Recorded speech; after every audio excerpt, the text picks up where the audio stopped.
we'll welcome you into Moore Park here in Mooresville, North Carolina, home of the Spinners. It's Graham Tuck alongside Brett Wiseman bringing you the call here between this game between the Carolina Disco Turkeys and the Mooresville Spinners. Brett, this should be a good one. The first time the Disco Turkeys have seen the field since that loss against Statesville on Sunday. How do they bounce back? Well, it's going to be a good test tonight, Graham, for sure. Against a team from the SCBL, a league that we haven't seen a lot of quite yet. The only other teams outside of the Textile League that the Disco Turkeys have played to this point have been CPL teams. So good to take a look at another league here this evening. But like we talked about after the game Sunday, it's going to be a dependent upon better defense, making less errors, good base running, timely hitting. Those were all the issues that have plagued this team to this point that we didn't really see Friday and Saturday that we saw Sunday. It'll be a huge game for sure as the Disco Turkeys look to bounce back and we get into the game day gobble. Brett, some keys to the game, you touched on it. Staying clean in the field is a big part of it, and I'm sure that'll make an appearance in your keys. But if you had to give us 3 keys to the game, what are they? Well, that's number one. I mean, look at the 4 errors on Sunday.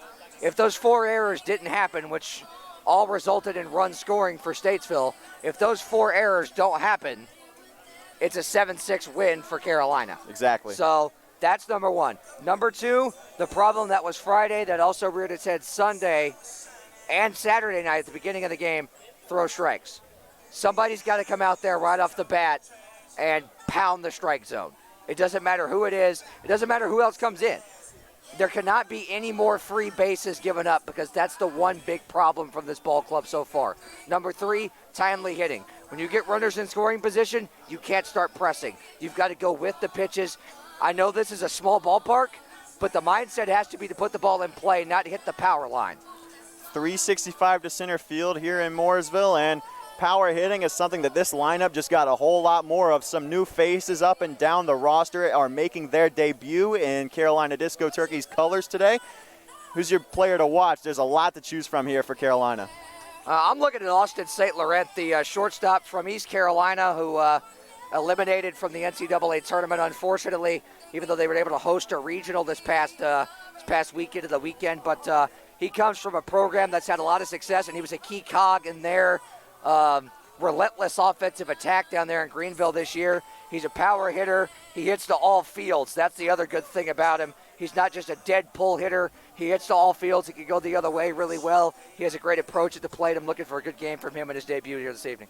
Should be a big one here tonight, and that'll bring us into our starting lineups presented by Foothills Brewing. Try Foothills great craft beer and coffee at any of their 3 Triad locations. Find out more at foothillsbrewing.com. We'll start things off for the home team, the Mooresville Spinners. It'll be number 8, the third baseman, Dosey Jonas, leading things off, followed by the 2, 3, 4, Dalton Williams, number 36 in left field, James Hinson, number 15 playing first base, and Travis Lott wearing number 26 behind the dish. Following them is the designated hitter, Davis Turner, wearing number 13 and batting 5th. In 6th, the extra hitter, 10-man lineups and batting orders for both teams today. Dalton Boyd, the extra hitter, wearing number 17 from Mooresville in the 6th spot. Number 12, Sam Walker playing shortstop, followed by Noah Love, the right fielder, wearing number 6. Dante DeFranco, the second baseman, wearing number 35. And rounding things off in the 10 spot is Wade Chandler, number 19, the center fielder. And on the bump for the Spinners today is number 9, Mason Lita, the pitcher. And for your Disco Turkeys, it'll be Dion Tubbs making his return to center field, his usual starting spot, leading off wearing number 3. Austin St. Laurent starting things off at shortstop and batting second, wearing number 12 in his first appearance for the Disco Turkeys. Henry Kohler, the left fielder, wearing number 15, batting third. Conklin, the all-star for the Disco Turkeys so far this season, wearing number 6 and playing second. Alex Canty, another new arrival for the Disco Turkeys, wearing number 23 and designated hitting. Jeff Davis working his way back into the starting lineup in right field, wearing number 1. Christian Ezel behind the dish, wearing number 10. Bryson Beber, the first baseman, wearing number 2. Kason Haggard, another new arrival, playing third base and wearing number 24. And Kix Farrell will round out the batting order for the Disco Turkeys, the extra hitter wearing number 27. All four new additions for the Disco Turkeys in the starting lineup. And Ben Tainman will make his return to the starting lineup, and he'll get the call on the bump for the Disco Turkeys tonight in Mooresville. Should be a good one. We'll bring you first inning action after the national anthem and starting lineups are called out here at Moore Park. Disco Turkeys baseball coming up after this.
We'll welcome you back here to Moore Park in Mooresville, North Carolina. The first and only meeting this season between the Disco Turkeys of Carolina and the Spinners of Mooresville.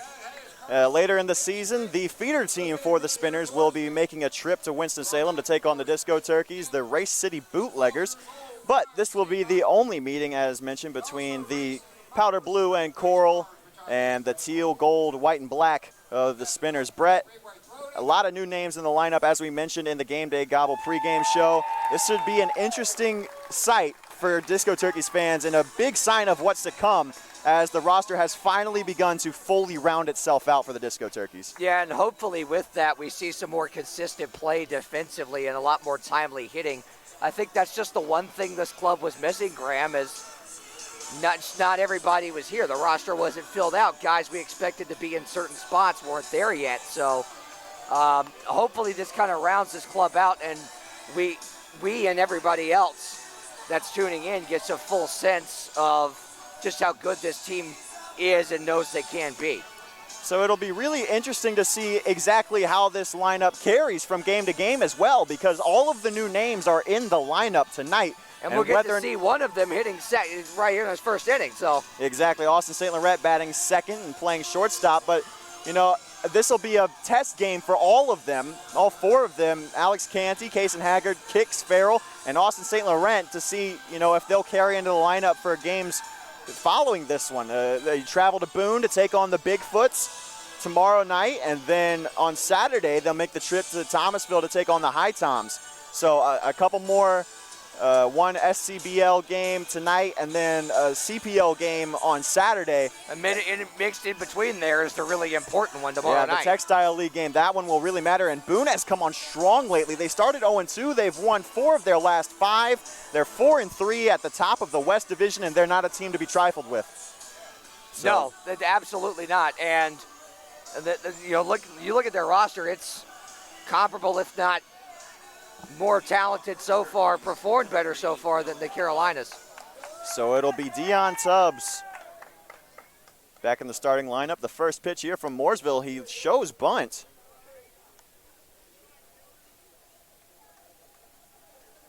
And the first pitch will be ball 1.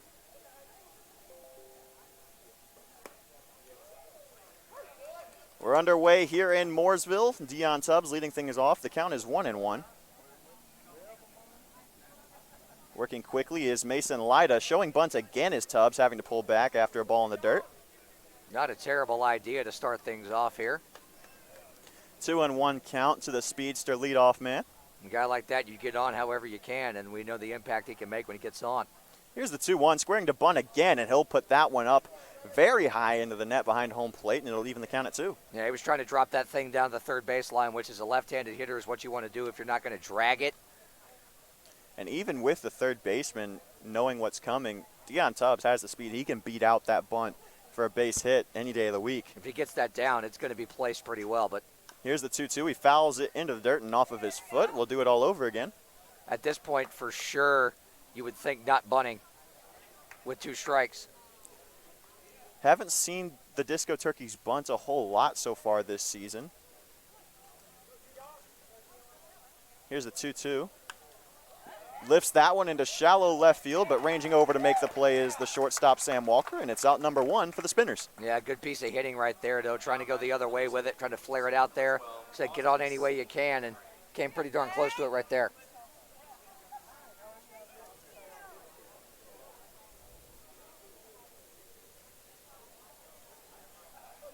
So it's Austin St. Laurent looking to get things started. Takes the first pitch outside for ball 1. My apologies. In the pregame, I said that East Carolina had been eliminated. They have not. 1-0 is inside. St. Laurent up early in the count, 2-0. And like I said, this kid has a good approach at the plate. He showed that all year with his appearances with the Pirates down in Greenville. He'll take that one again. Green light. It's a 3-0. Nope. And it'll miss for ball 4. Easy 4-pitch walk. So it'll... And a runner on first. Now batting for the Disco Turkeys, number 15, Henry Kohler.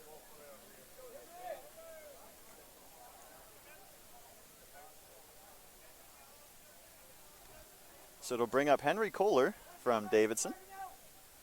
Left fielder tonight for the Disco Turkeys. He's played a lot in right field. He'll lift that one first pitch into left field, and that one's going to drop for a base hit. St. Laurent rounding second, heading for third.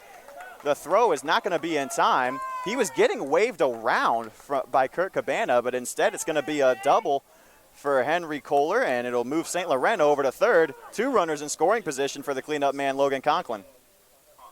Another great piece of hitting right there, Graham. You saw the approach was going the other way, stayed back, kept the weight back, bat head through the zone. Cue shot, drops it down the left field line, and as a result of the throw going to third to get St. Laurent, he moves up to second. So first pitch to Conklin is down and in. We get ahead in the count. 365 to dead center, and I don't have a sign, but probably 290 down the left field line, so definitely pull here. Big swing and a miss from Conklin. We'll even the count at 1. Well, he did what I said he was trying to do right there. Pull it over the short porch. Thought 315 and Winston was short. Here's the 1-1. Swings on that one and lifts it up into the air, foul behind the Disco Turkey dugout. It'll be a 1-2 count now.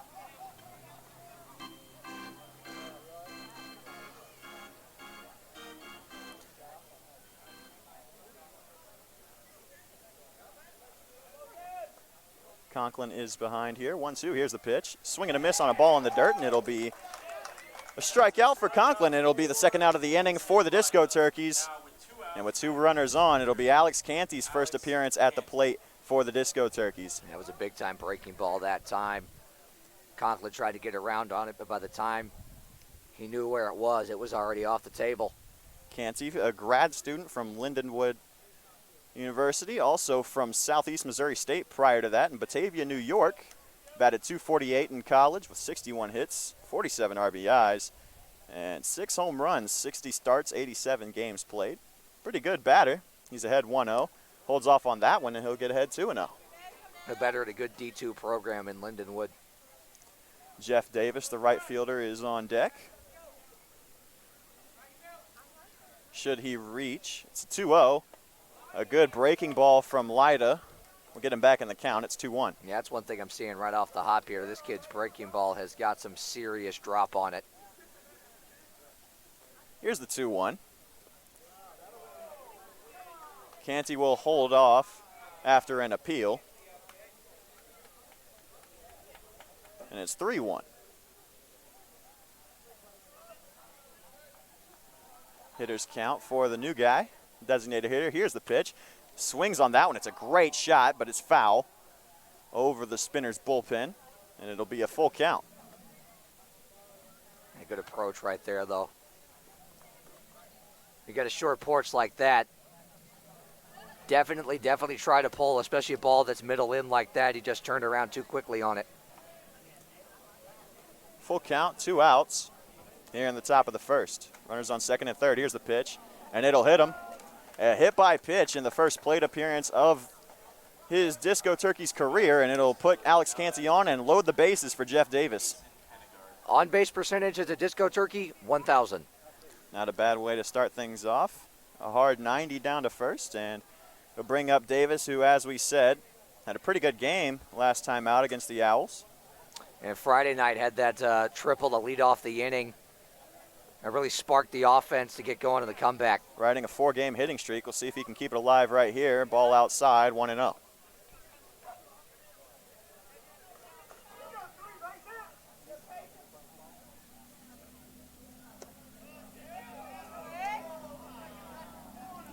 That one will miss the zone as well from Lyda, and with the count 2-0 and the bases loaded, his catcher Travis Lott will make the trip out and see what's up.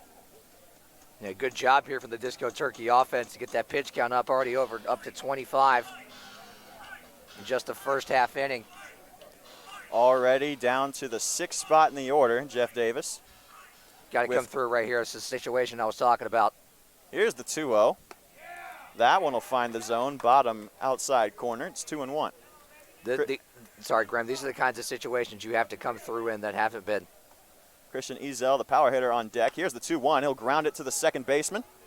Ranging over to make the play is DeFranco, and the throw is in time for out number 3. So the bases are stranded, loaded. A scoreless first inning for the Disco Turkeys, and we'll head to the bottom of the inning. Still scoreless here in Mooresville.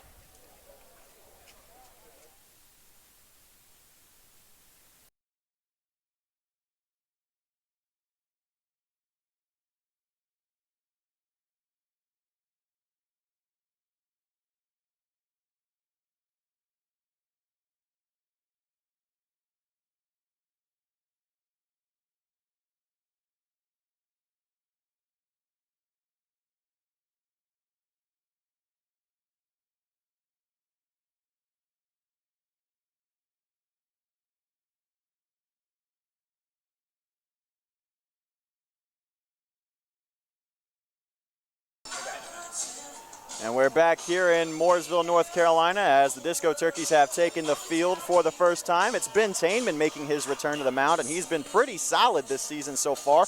Lowest ERA on the team with 2.4 through 15 innings pitched. Far and away the best we've seen from a pitcher so far in Disco Turkeys colors this season. 18 hits through 15 innings and a 1-0 record with only one start. This is his second of the season. 14-8 strikeout to walk ratio. Not a bad start so far for number 13. Yeah, that's the biggest thing for me, as you said, is that strikeout to walk ratio. And it's something that this pitching staff needs as a consistent strike thrower. His last outing was definitely his best so far. On Friday, last Friday, it was a marathon for Tainman on the mound. He threw 6 2/3 against the Ponies of Martinsville in a game that went to the 11th. He was a phenomenal relief pitcher as A.C. Plum took the start and did not have the greatest performance of his career up there. But Tainman came in and he finished strong, 120 pitches and 8 strikeouts. Pretty good, and it kept the Disco Turkeys in the game enough to the point that they could force extra innings and walk things off in the bottom of the 11th, courtesy of Caleb Smith. Yeah, it was a much-needed performance, especially at that point of the ball game, and going to need a good start to the ball game from him here tonight against a really good lineup. So it'll be Dosey Jonas, the third baseman, starting things off for Mooresville. Here's the first pitch from Tainman, and it's high and inside for ball 1.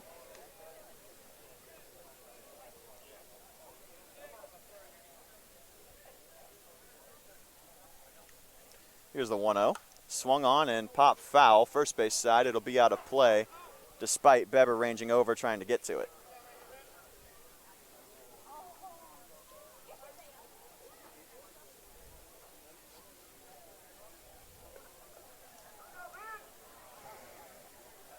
One pitch from Tainman.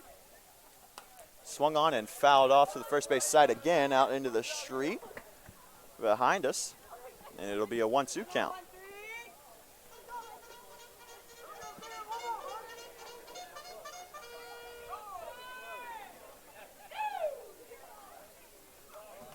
The 1-2 pitch got Dosey Jonas looking at it, but it was just high of the strike zone, and it'll even the count at 2-2. Yeah, good pitch, though. Good spot. Here's the 2-2 from Tainman. Outside, ball 3, full count now. Not the at-bat you wanted to have on the mound here to start off the ball game.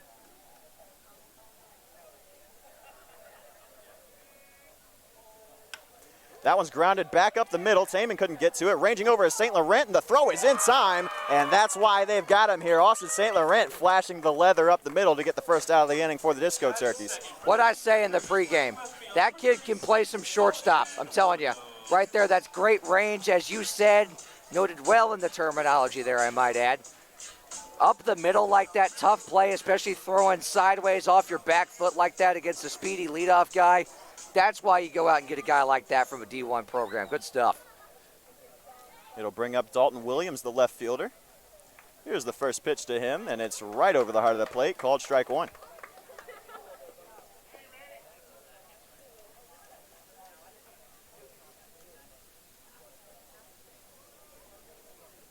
Here's the pitch. And the 0-1 is low, missing the zone, evening things up at 1.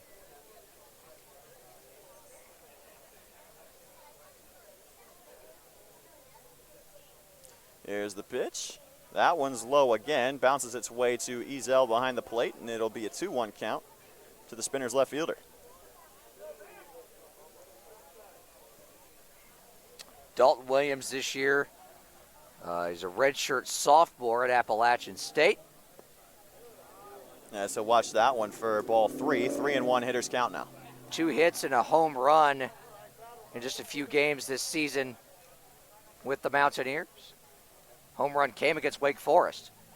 The 3-1 is grounded to second base. Conklin making the play relatively easily, and the throw is in time to Beber for out number 2.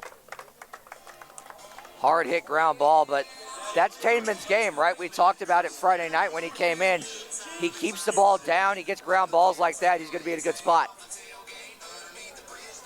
So it'll bring up James Henson. the number 3 hitter, and number 15 jersey, the first baseman for the Spinners. Here's the first pitch from Tainman. He'll watch that one over the heart of the plate, called strike 1 again, second time this inning. Spinners not looking to jump on it early in the count. And it's important for Tainman to get ahead, too, especially with as power-heavy a lineup as this is. The 0-1 to Hinson. Swung on and missed. He blew by him. It's an 0-2 count here for Tainman. He ramped up on the velo that time. Tainman from West Hills, California. He was a freshman at Husson this year. Here's the 0-2 pitch. Swung on and missed. Strike 3. A big first inning for Tainman. 3 up, 3 down. We'll go to the top of the second. Still scoreless here in Mooresville. Disco Turkeys and Spinners.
We'll welcome you back here to Moore Park in Mooresville, North Carolina, where Christian Ezel is stepping into the right-handed batter's box for the Disco Turkeys. It's a scoreless affair here in the top of the second. Mason Lyda worked his way out of a bases-loaded jam in the top of the first, and then Ben Tainman went 3 up, 3 down for the Disco Turkeys in the defensive side of the inning. Yeah, exactly what you needed on the mound to get this ball game started. Here's the 0-1 to Ezel, and he'll get plunked. Leadoff runner aboard for the Disco Turkeys. And for Ezel, he had a pretty good game last time out, you could say. 2 for 5 with a 2-run dinger to left field, the first at home for the Disco Turkeys so far this season. He's been really coming on as a hitter so far. Yeah, he's had a good approach the past few ball games. Sunday, it really came to fruition. Good swings. He could have easily had 3 or 4 hits in that game. He hit the ball hard, all of his at-bats. And speaking of that, Bryson Beber, another guy who had a pretty good game on Sunday, scored 3 runs, went 2 for 4. He goes swinging at that one that's way out of the zone, up for the Disco Turkeys' first baseman, and he's behind 0-1. Ezel on first, and on deck is Kason Haggard. The 0-1 pitch is up out of the zone again, but that one will be fouled off this time by Beber. He's behind 0-2. Yeah, chased a couple of pitches up that time. Not the best approach right there, especially when you got a guy on with nobody out. Just asking to ground into a double play or pop out. Beber behind 0-2. The runner on first, Ezel. Haggard on deck. Here's the pitch. Swings and pops that one up. First base side. It should be in play. It'll get out and bounce off the top of the Disco Turkey dugout. Count still 0-2. Took advantage of the wind right there.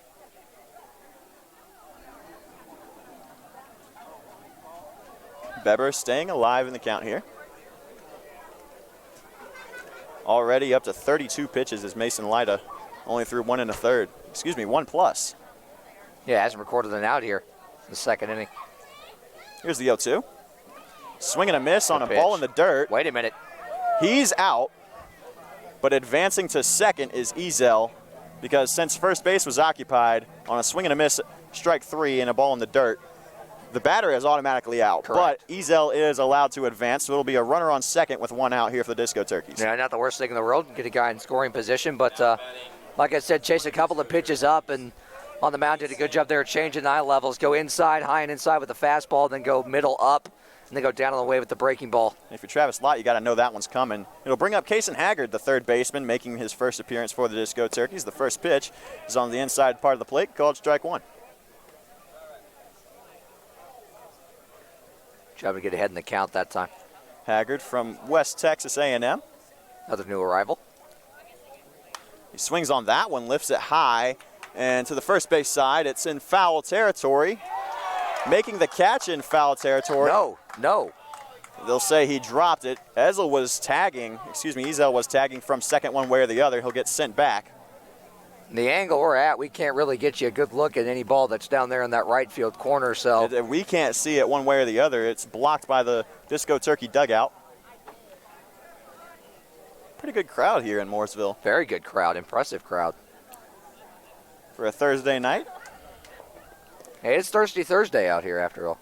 Haggard behind 0-2. And one out, Ezel on second. Second straight inning that the Disco Turkeys have had runners in scoring position. Here's the pitch. That one in the dirt. A good block by Lott, but it won't be enough to keep Ezel at second. He'll make his way over to third. And 90 feet away is the first Disco Turkeys run of the game. He blocked it so good, Graham, he couldn't even see where it was. It trickled its way behind Haggard in the right-handed batter's box. With that mask on, it's pretty hard to see in your peripheral vision. So 1-2 count.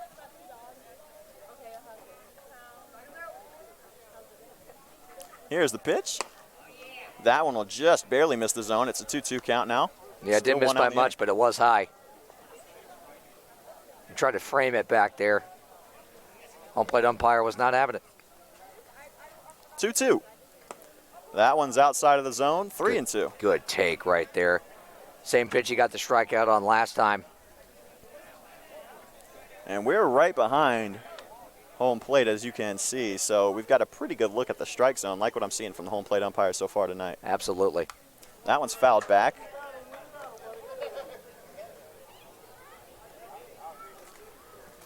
It'll still be 3-2.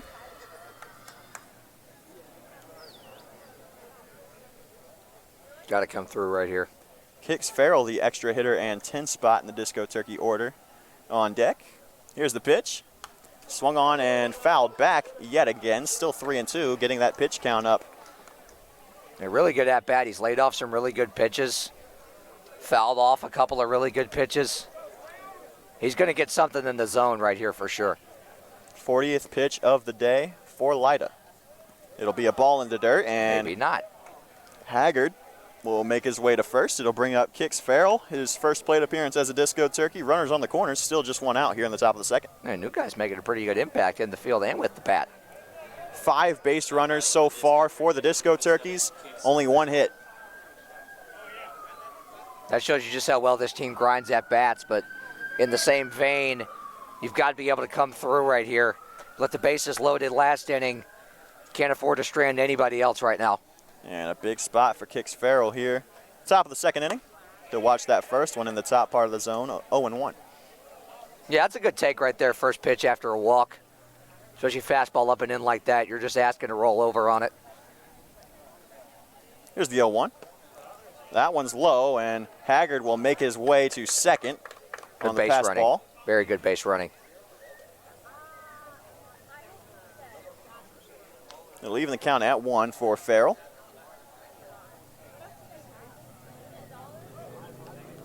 Here's the 1-1. That one will catch the inside part of the plate. 1-2 count now. Here's the 1-2. Ball in the dirt. Making his way in is Ezel, and he'll turn around and head back wisely. Yeah, good idea. He was going to have to get on his horse to score on that pass ball. Did make it a little bit of the ways. I don't even know if Tyreek Hill could have made it at the angle the baseball was at that point. And Ezel looks like he may have been shaken up. On that slide back into third, it'll be a time called.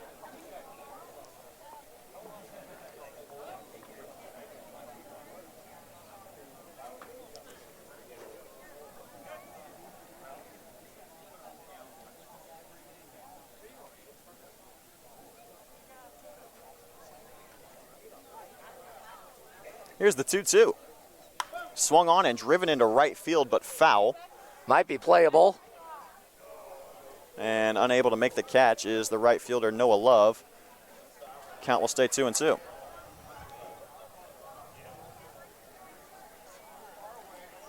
Got some potential inclement weather here in Mooresville. We'll keep you updated on that. If we do have to pack up the equipment here, we will not return to the broadcast. So just wanted to let you guys know ahead of time. Here's the 2-2. It's grounded to second base. This will score a run. The out will be recorded at first, but it'll bring in Ezel to score, and it'll move Case and Haggard over to third. Score 1-0 Disco Turkeys here in the second. Yeah, good piece of hitting right there. Don't try to do too much. Just get the run home. You move the other guy over in the scoring position. He's 90 feet away now with 2 outs, and you roll back over to the top of the order. Good stuff. So it'll be 2 outs here in the top of the second. And Tubbs swinging on the first pitch. It'll be a single up the middle, and it'll bring in the second run of the inning. Haggard coming in to score, and it's 2-0 Disco Turkeys. He was just a ways off in that previous at-bat. And we saw it. He hit the ball hard, or, tried to hit the ball up the middle a couple of times. He has the ability to make soft contact and find holes, and he also has the ability to get, 110-plus exit velo like he did right there and hit it right back through the box for a single and a knock and an RBI. And a big 2-out RBI at that. It'll bring up Austin St. Laurent. Tubbs off and running. He has not been thrown out yet this year, and as the throw is not able to be hauled in by the infielder for the Spinners, Tubbs will be 8 for 8 on steals, but the more important matter at hand is whether or not the Spinners infielder is okay. I couldn't quite tell if on Tubbs' slide he caught the shortstop on the wrist or if the throw got him. I think it was the second baseman, DeFranco, that came over to make the play. Yeah. And Tubbs slid into his arm. Not a dirty play at all, but the throw led him into Tubbs. Exactly where the throw was right into where Tubbs was sliding. So everybody seems to be okay. Tubbs is safe at second, and the count 1-0 to St. Laurent. Changes the entire complexion of things right now. Runner in scoring position. I apologize, the count was 0-1. Now it'll be evened up at 1-1.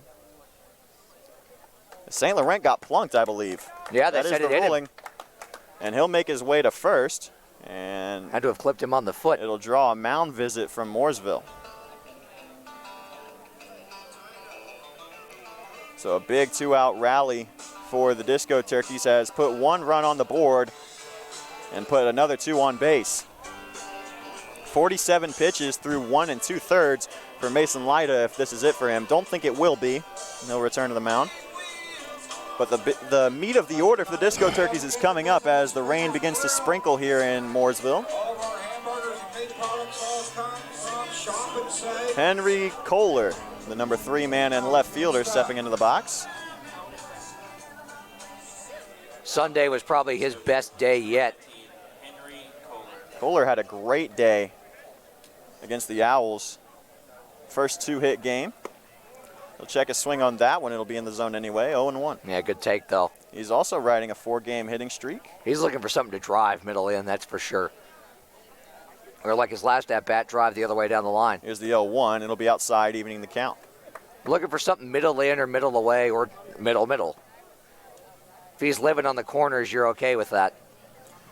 Another runner in scoring position. It's Dion Tubbs. Playing mind games over there, too. Here's the pitch. It'll bounce its way to the plate, 2-1 count.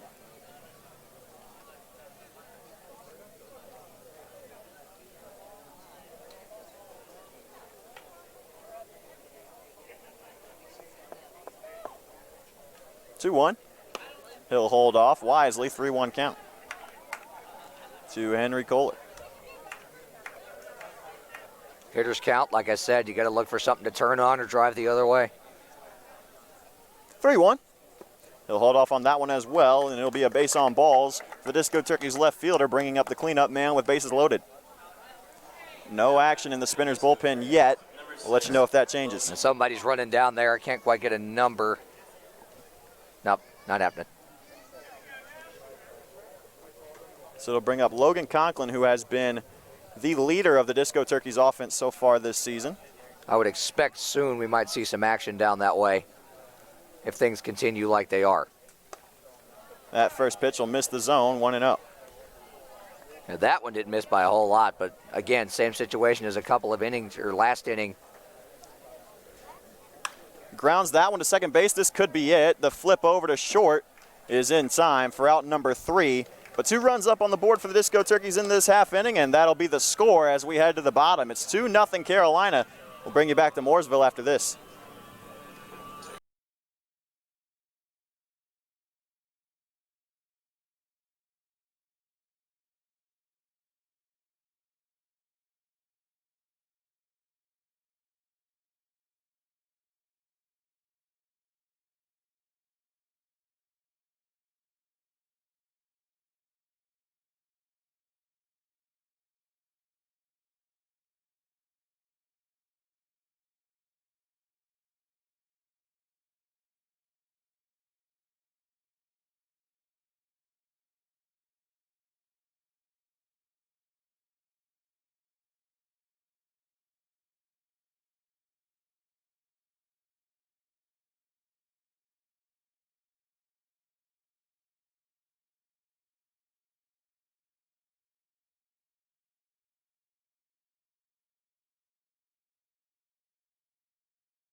Welcome back to Mooresville, North Carolina, Moore Park, home of the Mooresville Spinners of the Southern Collegiate Baseball League.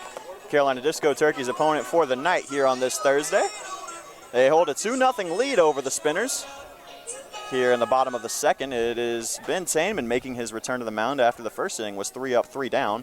Here's the first pitch to the cleanup man, Travis Lawton. It's fouled off to the third base side, 0-1. Looking for more of the same right here. Pound the zone, keep the ball down, do what you do best, and do what you've been doing to this point. Tainman has really come on since the homestand started last Friday. Here's the pitch. Just misses the zone, 1-1. Well, it's going both ways. I'll give our home plate umpire that. Tainman had a phenomenal appearance in relief of A.C. Plum last Friday night against the Martinsville Ponies. And he seems to be riding that into this one against Mooresville. The count's 2-1.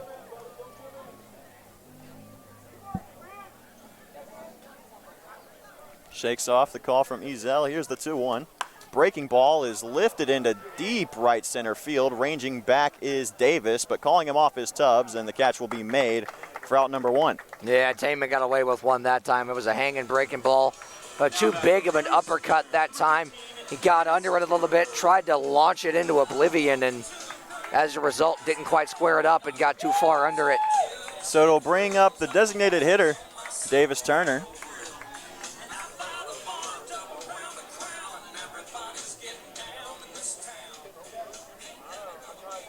With one out here in the bottom of the second. Here's the pitch from Tainman. Looked like it got every part of the plate, but it's called a ball, 1-0. Again, as I said, you could live with it if it's going both ways, and it's going both ways so far. Second game in a row that hitter strike zones have been the theme of the day for the Disco Turkeys. It was that way against the Owls of Statesville on Sunday. That it was. The 1-0 misses the zone, 2-0 now.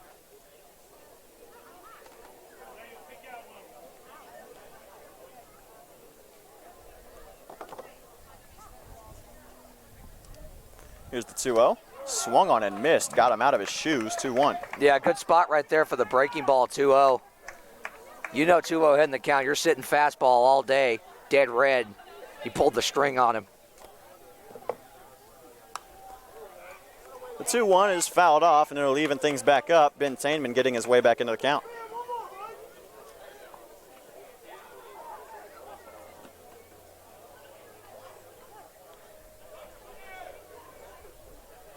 Here's the 2-2. Ball in the dirt. It'll make the count full.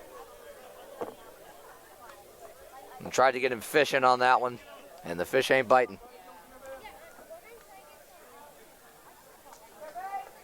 3-2 count with one out here.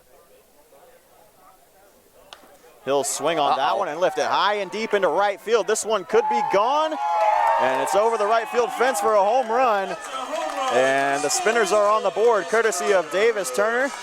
2-1 here, the score in Mooresville, after Davis Turner halves the deficit for Mooresville. Yeah, that was a fastball down and in, pull side. Was able to get the hands in, get the barrel to it, turn on it, and take advantage of this small ballpark. But that would have gotten out most places, though. That was well hit. That was a very well hit ball to deep right field, dead right field, I might add. To the right of the video board. Number 17, Dalton Boyd. And a predominantly left-handed power lineup, as we mentioned in the onset of the broadcast. You saw it right there. That one will bounce its way to the plate from Tainman, starting things off 1-0. Still one out here, bottom of the second. Yeah, got to bounce back. Here's a pitch. That one finds the zone, evening things up at 1. Selective amnesia is the name of the game, especially in a hitter's park like this. 1-1, and that one will be lined over the head of Conklin into center field for a base hit. Second straight base runner after 4 consecutive retired to start off the game, and it'll be a runner on first for Sam Walker. In the same location right there, too, down and in a position where you can turn on it and drive it. That's exactly what happened. He's trying to run that fastball in on lefties, and for a right-hander, that's especially hard to do. And when you can't locate it, when it stays middle, down, and sometimes down and in like that, makes it a lot easier to get a good wood on. That one is another one that's blooped into shallow right center field. It's going to drop for a base hit. Making his way to second is Boyd, and that'll be as far as he goes. Sam Walker with a second consecutive single, third straight hit allowed from Tainman. Yeah. I mean, it's not like he's making bad pitches right now. It's just good approaches at the plate.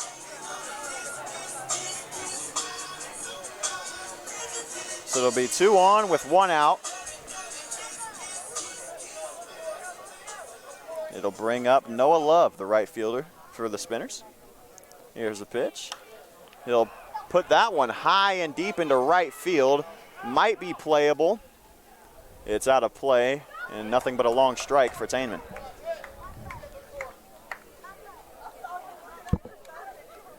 Here's the good news. He's ahead in the count. First time that's happened in some time. Dante DeFranco on deck. Like I said, selective amnesia is the name of the game right now. You can't worry about who's behind you. You got to worry about who's at the plate. Here's the one. Breaking ball is driven into right center field. That one's towards the fence, and that one's off the video board. That one's gone too. Noah Love goes yard for the second time for the Spinners this inning, and it's 4-2. Things quickly getting out of hand in Mooresville. Well, how important are there now 6 stranded runners for the guys in powder blue and orange? Three of them in scoring position. And that was another hanging breaking ball right there. This time it wasn't pulled, it was taken straight the other way and off the netting that protects the video board out there.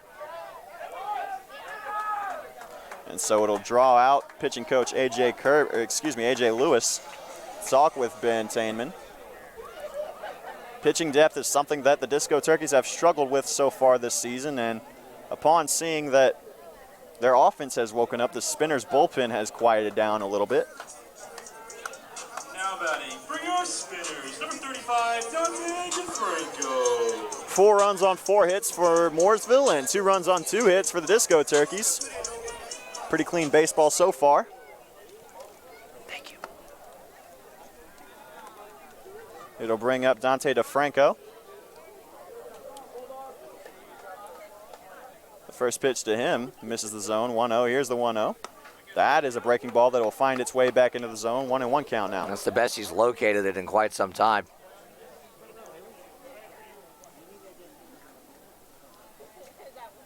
One pitch. Same spot, different result. 2-1 count now. That's the first time we've seen an inconsistent call from our home plate umpire. As you said, it was the same exact spot. That one will find the zone, though, on the inside half of the plate. 2-2 count. Yeah, geez, good cutting action. He was trying to slip his back foot out of the way because that's where he thought it was going, and then all of a sudden it took a 3-inch dive to the inside corner. Here's the 2-2. That one's fouled off. It'll keep DeFranco alive. The number 10 hitter, yeah, you heard me correctly. The number 10 hitter, Wade Chandler, on deck.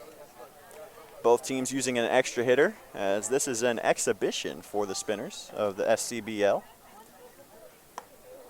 That one's inside. A good frame from Ezel made it appear a strike, but it is a full count after that ball inside from Tainman. Yeah, same thing you tried to do on the 1-2, or the 1-1, or 2-1, I should say, with that cutter. Here's the full count pitch. That one's grounded to the 5-6 hole, ranging over, making the play. The throw from third is inside. My what a play goodness. from Case and Haggard. Hang a star on that one. I like what I'm seeing from this new Disco Turkeys infield. Case and Haggard and Austin St. Laurent both flashing the leather early here in this first appearance for both of them. They've had good at-bats and then 2 highlight reel plays that's on top of that.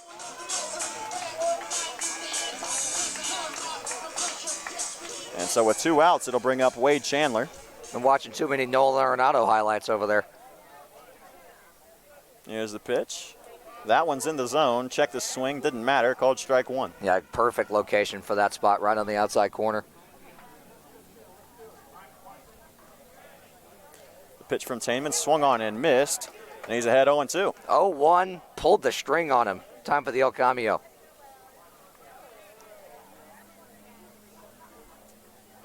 The 0-2 pitch. Misses the zone high. Ball 1. Yeah, didn't miss by much. Trying to get him to go up the ladder on it. 1-2 pitch. Outside. Called ball 2. Again, did not miss by much. I mean, Taman's locating well. That is the issue is not control or location in the slightest right now. Here's the 2-2 pitch. Swung on and missed for strike 3, and that'll end things, but the damage has already been done for the Spinners. 4 runs on the board, courtesy of 2 long balls from Davis Turner and Noah Love. It's a 4-2 ball game. Mooresville on top. We'll go to the top of the third after this.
Looking for an opportunity to promote your local business? Contact us today to become a sponsor of the Carolina Disco Turkeys. Opportunities start at just $100 per season. To learn more, message sponsorships@discoturkeys.com. That's sponsorships@discoturkeys.com. We'll bring you back here to Moore Park, home of the Spinners. They've made a pitching change here to start things off in the top of the third. It's J.W. Taylor making his way to the mound, number 11 on the bump for the Spinners. And the first batter he faces from the Disco Turkeys will be Alex Canty, the designated hitter. Pretty unorthodox delivery. Little hitch in his giddy-up, but it's not paying off for him so far. 2-0 the count to Canty.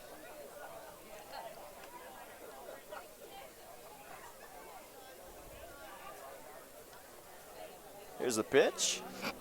Grounded to third base. It'll go foul. Getting Taylor back into the count. Unfortunate, because that might have been a knock. That was probably a double for Canty had it made its way fairly down the line. Instead it rolled foul, shy of the bag. 2-1 the count. Jeff Davis on deck and Christian Ezel in the hole behind him.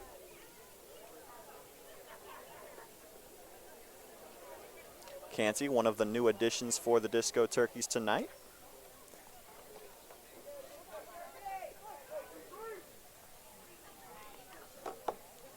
Here's the pitch.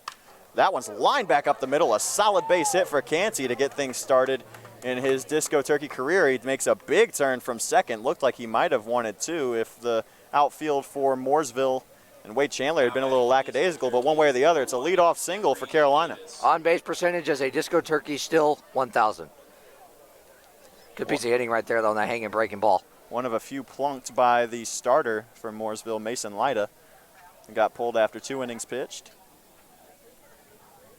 And 2 runs allowed. Here's Jeff Davis. Throw back to Canty won't be in time, but it'll keep him honest. That it will, and that's the idea. Need a big hit right here from Jeffrey Davis. He's been delivering those so far this season. Here's the first pitch to him. It's in the dirt, ball 1. No good and well, 23 over there is eyeing and timing up the delivery of the guy on the mound. And Hayden Setzer is playing first base coach, is feeding it to him too. Canty 7 for 8 on steals in his collegiate career. That one's grounded up the middle. It could be 2. 6, 4, 3, double play. Ill-timed. Get the leadoff man on like that and get a good pitch to hit too. And breaking ball down. Just couldn't get it elevated enough to get it on a line. Instead, he rolls over it. Easy 6-4-3 double play. But it'll bring up the power man, Christian Ezel. He went deep in the last game for Carolina.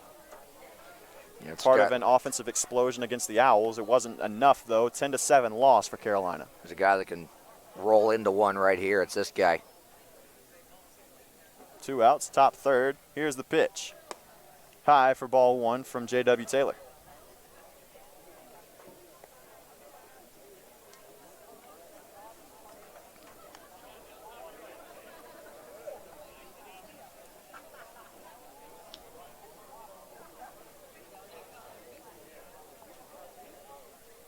One-0 count to Ezel. Here's the pitch. A big swing and a miss from Christian, and it's a 1-1 count now. Good pitch right there, down on the leg, tailing action on it. He was well out in front of it as well, was not at all looking for something off speed right there. Count even, 1-1. Here's the pitch. Swung on back up the middle, and it's lined straight into the glove of J.W. Taylor for out number 3, and it'll end the inning for the Disco Turkeys. 3 up, 3 down. We'll go to the bottom of the third. Still 4-2 Mooresville. More Carolina Disco Turkeys baseball after this.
We'll bring you back here to Moore Park. We've had some technical difficulties as the internet is going a lot of different ways here in Mooresville, but we're back here with you. Carolina Disco Turkeys baseball. Ben Tainman is back on the mound for Carolina. It's not a real good bounce back. Start 3-0 after that last inning. And it'll be a leadoff walk in 4 pitches for Dosey Jonas.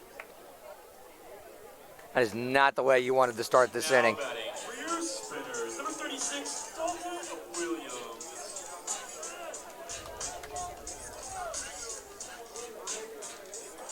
And so it'll bring up Dalton Williams, the number 2 man for the Spinners. Part of that 3 up, 3 down first inning.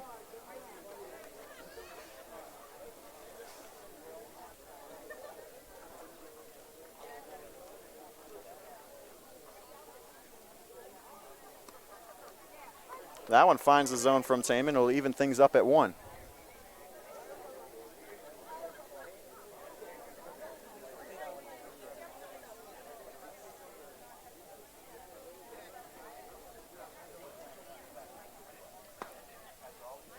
That one just barely missing the zone from Ben Tainman. Be a 2-1 count. Still no outs here, bottom of the 3rd. Now, he's locating the breaking ball better than he was in that previous inning, though. He's not leaving it up.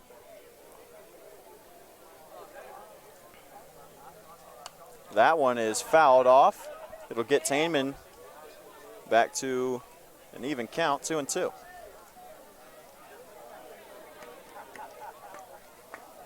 .45 pitches for Tainman so far through 2+. He's got the stamina. He can take the workload. 120 pitches in his last appearance. It was 6 2/3 innings pitched. 2-2. The runner on first is off and running. That was the leadoff man, Jonas. Won't even draw a throw on ball 4. Back-to-back walks to lead off the inning. Got to bear down now. It appears we might get a call to the bullpen here. There'll be a mound visit out there for Tainman at the very least. Yeah, it's going to be a mound visit. You saw our pitching coach right there make the motion down to the bullpen to get the wheels turning. First 2 runners are on for the Spinners here in the bottom of the 3rd. The same 2 that were the first 2 outs of the game. It'll be James Henson, number 3 man in the box. Now batting for your spinners, number 15, James Henson. Got to get a ground ball right here.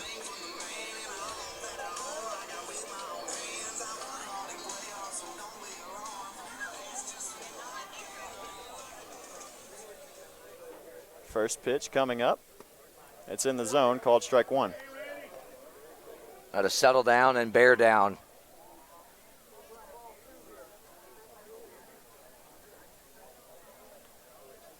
Oh, 1 here. Here's the pitch from Tainman. That one's low, ball 1. Good spot, though, with the changeup. And a good idea to throw it there, too.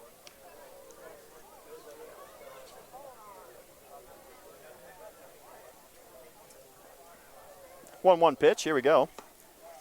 High and outside, ball 2.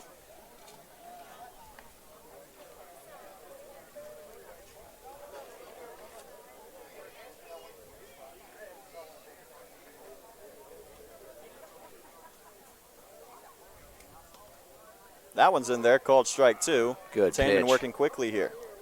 50 pitches now on the day. Be a big first out here if he can get it.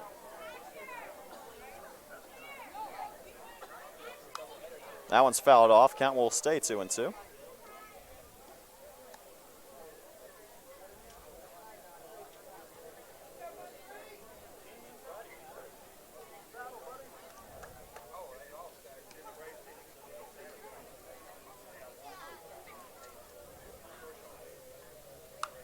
That one's lifted foul again by Henson. Count still 2-2. Still no outs here, bottom of the 3rd. Really good at bat here. Again, you got to bear down.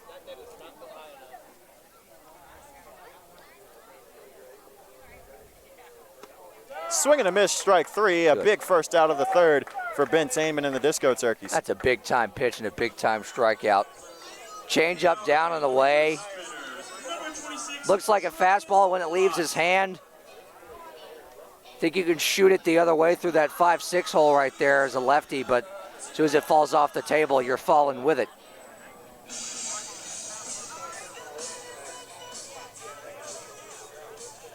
So it'll bring up the cleanup man, Travis Lott. Flew out last time up. Check swing. Yeah, he definitely went. Strike 1. That was a 3/4 swing.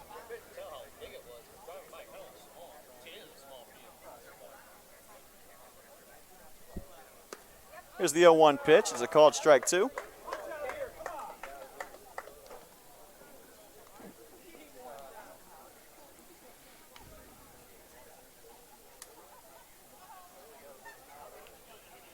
Big spot here for Tainman. Here's the pitch. It's grounded to first. Beber will hold off. He shouldn't have, and it'll bring around the second runner on second to score. Dosey Jonason extending the lead to 5-2 for Mooresville. Yeah, you said it right there. If he fields that ball, at the very least, he keeps it on the infield, and everybody only moves up 90 feet. Even if he doesn't get the out, throw him back to the pitcher who would be covering first base. At the very least, you keep it on the infield. You allow that to happen, it goes through the hole. Now we got a whole different situation here.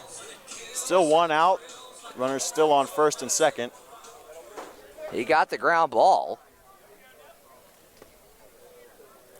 1-0 count to Davis Turner, the DH. Went deep last time up, solo shot. Got things started for the Spinners in the bottom of the second. Here's the pitch. That one's lifted into left center field. It'll drop for at least a single. Coming around to score from second is Dalton Williams. And it'll be another run across for the Spinners as the score is now 6-2 Mooresville. Yeah, the wheels are coming off the wagon now. Just good approach, though, out of the Spinners. Nobody's chasing. And when you got a guy that pounds the zone like Tainman, that's something you can chase or take advantage of when you're not chasing. So it'll be number 17, Dalton Boyd, the extra hitter, coming into the box for the Spinners. Still 1 out here, bottom of the third. 6-5, the Mooresville lead. That one's lined into the Carolina bullpen. Count 0-1. Loud noises right now off these teal and gold bats. It's not a good sign. 60 pitches on the day for Tainman. Here's the pitch. That one will miss the zone. 1-1.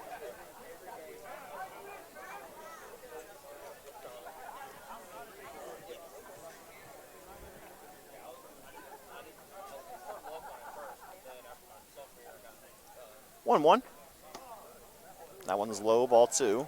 Tainman losing his command a bit here. You roughed up that last inning, and it's carrying over a little bit, I'd say. Yeah, back-to-back walks in this inning, and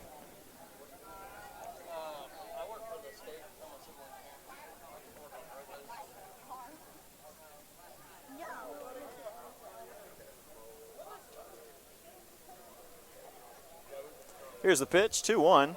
A miss high and outside, ball 3.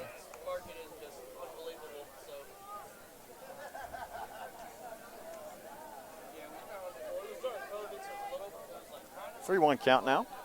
Here's the pitch. Called strike 2, and the count's now full. Yeah, way to bear down right there. You got to come after him right here, though. Big spot here for Tainman. Similarly for Boyd at the plate. Here's the pitch. Swung on and popped into left field. Racing over for it is Haggard. He won't get to it in time. It'll be caught by someone in the Mooresville bullpen. Nothing but a long foul ball for Boyd, and the count's still full.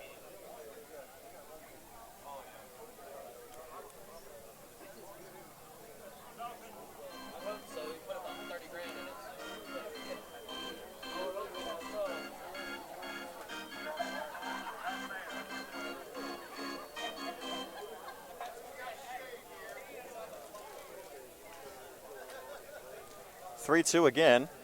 Here's the pitch. That one's grounded first base side this time, but foul. Count still full. Up near 70 pitches now through just 2 1/3.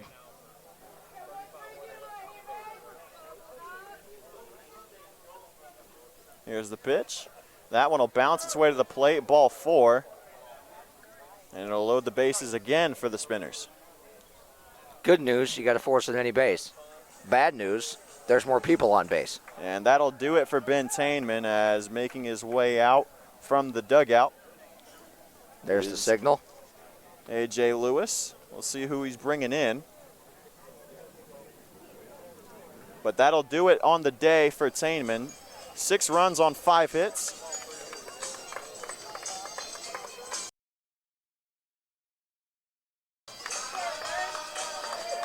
So the Spinners chase Tainman in the bottom of the 3rd, and it'll bring in, still waiting on a number.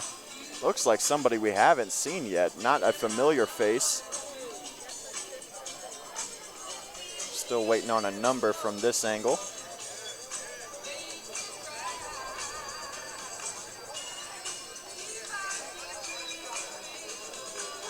Honestly, Brett, I couldn't tell you who that is. Nah, I can't tell.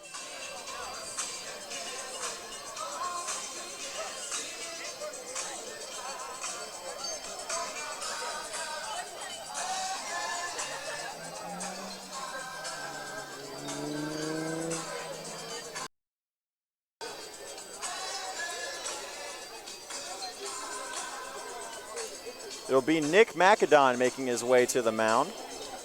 Just now saw a number. And for McAdon, he hasn't had the best season on the mound so far. The only pitcher for the Disco Turkeys with 2 losses to his name.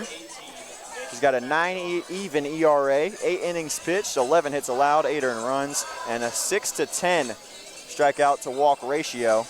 And that ratio is negative. It's not a good sign. And he had the start on Sunday when things started to fall apart in that 3rd inning. And he gave up 6 in it.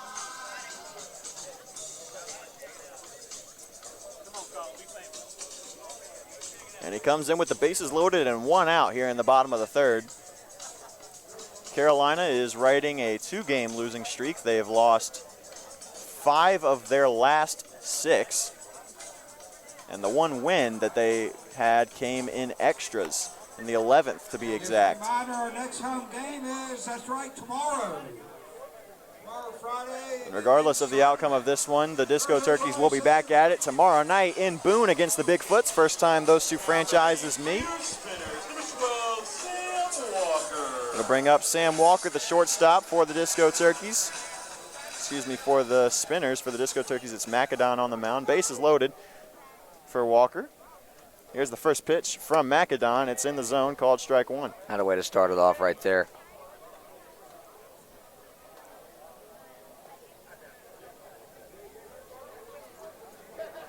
Oh, 1 pitch. Here it is. Outside, evening things at 1.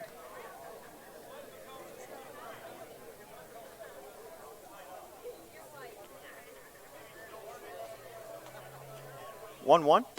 That one misses outside again. 2-1 count now. At the beginning of this one, it looked like the Disco Turkeys were going to be the beneficiaries of some shoddy pitching from Mooresville, and it's turned out to be the other way around as McAdon misses the zone again. Ezel tells him, settle down. Nothing to worry about here. 3-1 count, 1 out, bases loaded. Walk's just as good as a base hit in this situation. Yep. Any way you get on, somebody comes home. That one's lined into right field. It's slicing foul. It'll put the count at full.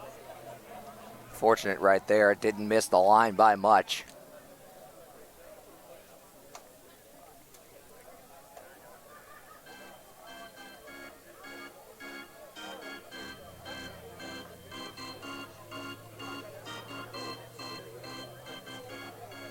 Full count pitch coming from McAdon.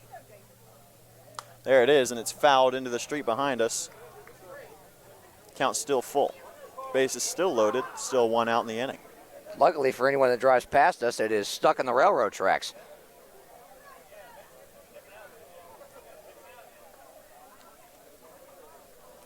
Here's the 3-2.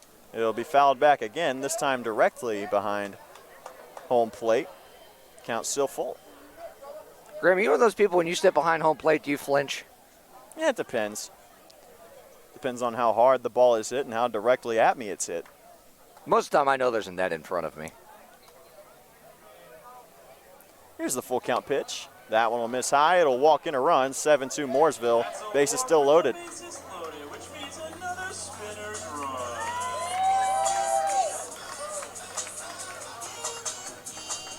That'll bring up spinners number 6. So the score now 7-2 Mooresville here in the bottom of the third. Not the way the Disco Turkeys wanted their evening to go here north of Charlotte. This continues to go downhill. Here's the guy that had the 3-run homers last time up. It's Noah Love with the bases loaded. It'll be a called strike one, starting things out to the Spinners right fielder.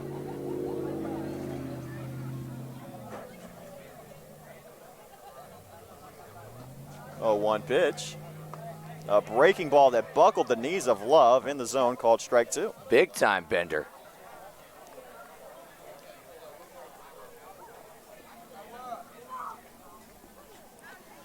Macadon ahead 0-2. Here's the pitch.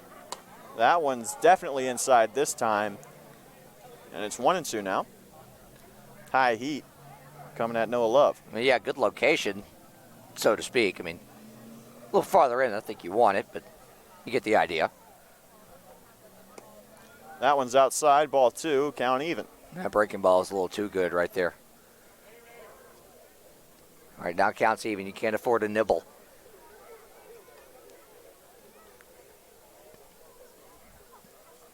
Here's the 2-2. That one's in the dirt. And due to the backstop, it'll freeze Davis Turner at third. So the count's full again. Yeah, we saw that earlier with Ezel at third.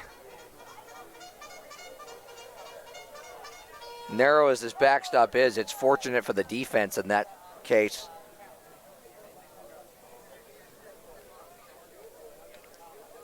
(3-2) from Macadon. Fouled off. It'll stay full. Second straight batter that has worked the count full.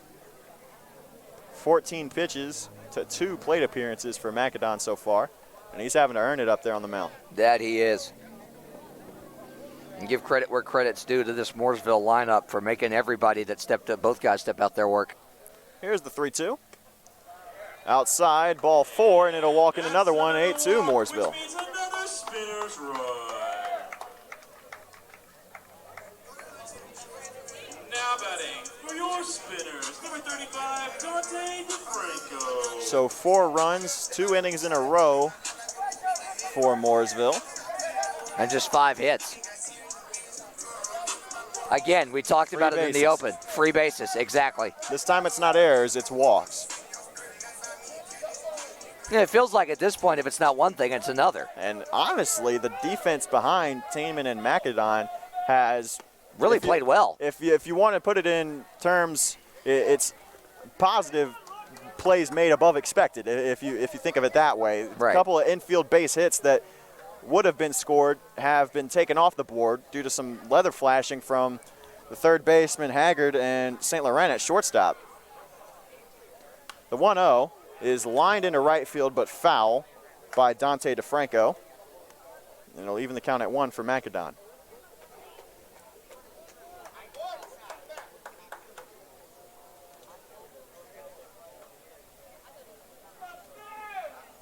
(8-2) bottom 3. Here's the pitch. Breaking ball doesn't quite get back into the zone. Called a ball, 2-1. That'll look good from back here, but just above the letters, it appears.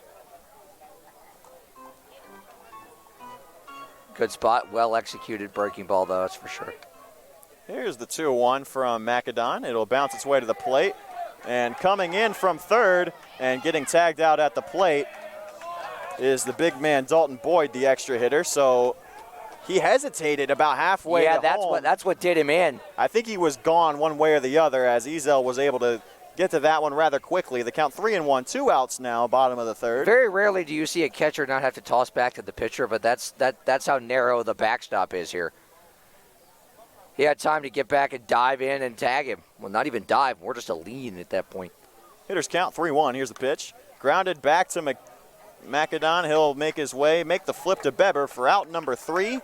4 runs on the board yet again for Mooresville. The score is 8-2 Spinners. Disco Turkeys due up to bat after this.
Welcome you back here to Mooresville, North Carolina, where the Disco Turkeys trail by 6, 8-2 the score. Spinners on top. After 8 straight scored by Mooresville. Bryson Beber will start things off for the Disco Turkeys. Now it's comeback time. That one looked outside, but it's in the zone, called a strike, 0-1. Here's the pitch from J.W. Taylor. That wasn't even 58 feet. That was 50. That one will bounce its way to the plate, 1-1. The distance to the plate is 60, in case you forgot. That barely clipped the grass at the edge of the box there. 1-1 count. That one will bounce its way to the plate again. Taylor making Travis Lott earn his pay behind the dish.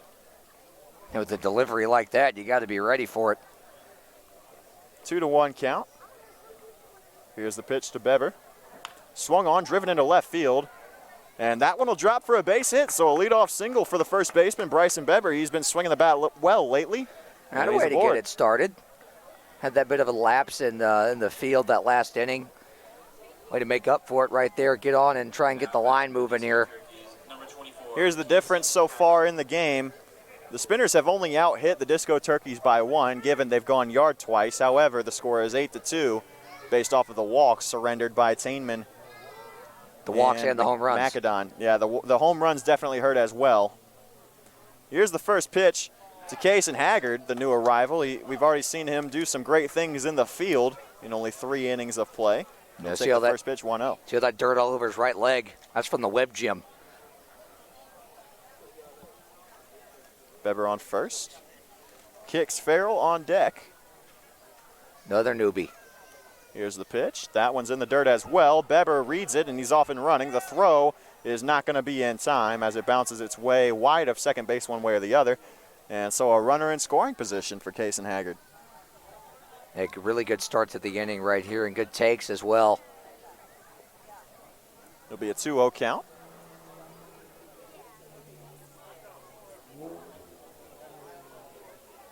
To the Disco Turkey third baseman. Here's the pitch. Holds off on that one. Good decision, 3-0. It's kind of been a revolving door at third base so far this season for the Disco Turkeys, but I believe that Haggard making his entrance to the lineup is probably going to be the man going forward. You make a play like that, it's one way to cement yourself. 3-0, pitch right over the middle.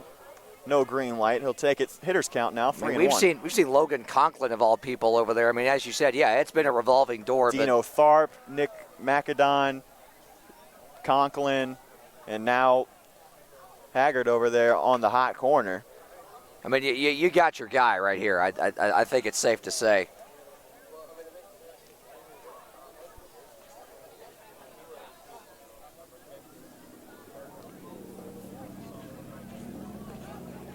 Three-one count to Haggard. The runner on second is Beber. Here's the pitch. Swung on and missed. The count will go to full. That's a good cut, though.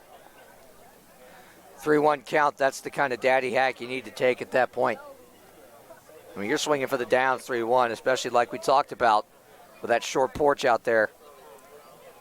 Full count. Here's the pitch.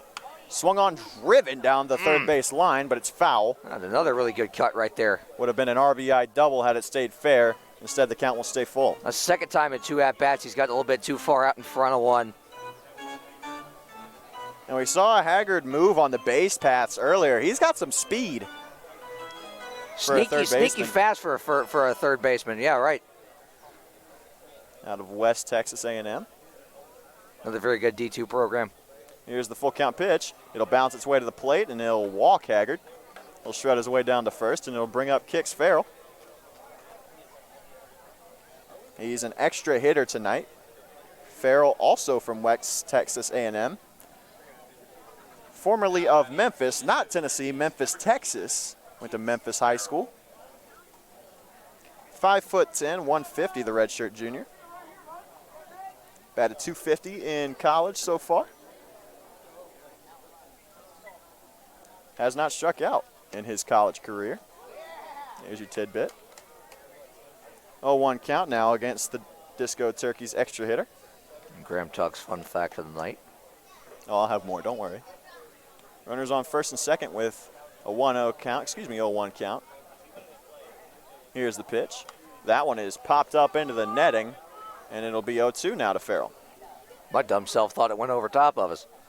I was ready to look out for it coming down and hitting us. But yeah, I was ready to dive for it over top of the umbrella. Dion Tubbs, top of the order on deck. We have fun doing this.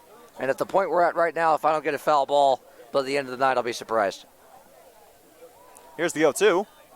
Ball in the dirt, no surprise. Off and running is Beber. But gunning for Haggard at second. The throw there. Whoa. Not in time. Wow. He's safe. Might have gotten around the tag. Yeah, I think that's the only way I can explain that. That's the only way one. because the throw definitely beat Haggard at second. The throw beat him, and it didn't necessarily pull him too far off the bag where he couldn't have made the play, but good slide by Haggard, and he would have been out as a result of he got a late jump on that. One way or the other, the count moves to 1-2. 2 runners in scoring position now for Farrell. Here's the 1-2 pitch. Ball high, 2-2. You left 6 stranded. That's the difference so far. 8-2. The 6-run deficit, and you left the bases loaded twice. All right, come through now. Now's your chance. 2 runners in scoring position for Farrell. Here's the pitch. Checked his swing wisely. The count moves to full. Would have worked the count right here. 2 really good pitches up and in that he's trying to jam him on. He's not having. He's looking for something to drive out over the plate. And with as humid as it is tonight with the storms that were in the area, the ball's going to carry. Here's the full count pitch. Popped up. Playable in foul territory. And the out will be recorded by James Henson, the Spinners' first baseman. So sitting down is Farrell, but I told you he was down 0-2. Hasn't struck out in his college career. The trend continues. Hey, if anything else, he worked the count full and he made the guy on the mound sweat. That's a quality at-bat, whether it officially goes down as a stat or not. It'll bring up the leadoff man. Well, I know quality at-bats are a stat, but that one might not go down as a quality at-bat in the books. But in my book, it is. Now I see what you're saying. First pitch to Dion Tubbs is outside for ball 1. Well, if we score it as such, you can almost guarantee that officially it will be scored as such. Because we're just that smart. You make a valid point. I don't know how I can argue that. Here's the 1-0. Swung on by Tubbs, grounded weakly back up to the pitcher. Dion Tubbs did not beat the throw, but safe at home is Beber coming in to score on the ground ball. Great base running. And I'll be honest with you, I thought Tubbs beat out the throw at first. I thought he did too, but you kind of got a glimpse of what Bever did right there. He waited and waited and waited until he knew the throw was going to first, and then he just took off. And Tubbs thought he was safe too. Infield umpire having to repeatedly signal to him that he was called out to send him back to the dugout. But he'll bring in a run, and the score is now 8-3. Mooresville still on top, now only by 5, and the runner on second, Kason Haggard, is still out there. Did they need us to splice the film real quick? I think they should, but they won't ask us. And it's St. Laurent in the box. 1-0 count after the first pitch. Missed the zone. J.W. Taylor up to 30 pitches now. Here's the 1-0. Swung on and missed by St. Laurent, evening the count. That's a big-time breaking ball, and he was not at all looking for it. Ahead in the count like that, it's a good time to pull the string on the mound. A good call behind the plate. Here's the 1-1. They'll miss high, 2-1 now. Got to be aggressive here, but aggressive in the zone.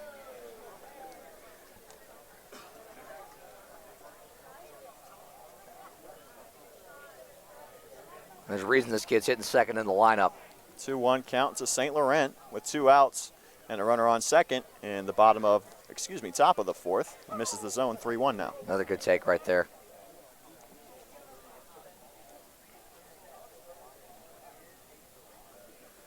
Hitters count for the East Carolina Pirate. Fastball count. Here's the 3-1. It's over the heart of the plate, and it's popped up right down the left field line. Coming in to make the play is the Spinners left fielder Dalton Williams, and it'll settle itself into his glove for out number 3. 1 run across for the Disco Turkeys in this half inning. We'll go to the bottom of the fourth. Carolina still down 8-3. 5 runs to come back from, and we'll start it defensively for the Disco Turkeys right after this.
We'll bring you back here to Mooresville, where the Spinners hold a 5-run lead on the Carolina Disco Turkeys. 8-3 is the score. Nick McAdon making his way back to the mound after coming in relief of Ben Tainman in the bottom of the third. Disco Turkeys jumped out to a 2-0 lead in the top of the second, and then 2 consecutive innings for the Spinners with 4 runs on the board. And the Disco Turkeys getting one back courtesy of an RBI ground out as the leadoff man first pitch, Wade Chandler, has been plunked to start things for Mooresville. So 1 pitch, 1 base runner for Mooresville. As I was saying, an RBI ground out for Deion Tubbs in the top half of the fourth is the 3rd run across for the Disco Turkeys, and that's where we stand. 8-3 in the bottom of the fourth. Important to push one across that last inning, though, as you try to chip away, And just as with the situation last Friday night. the top of the lineup is up now for Mooresville. The runner on first and no outs. Here's the pitch. It'll miss the zone. Looked good from here. Yeah, didn't miss by much. The count's 1-0.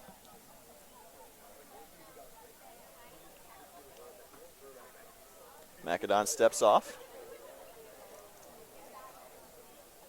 1-0 pitch. A throw back from Ezel.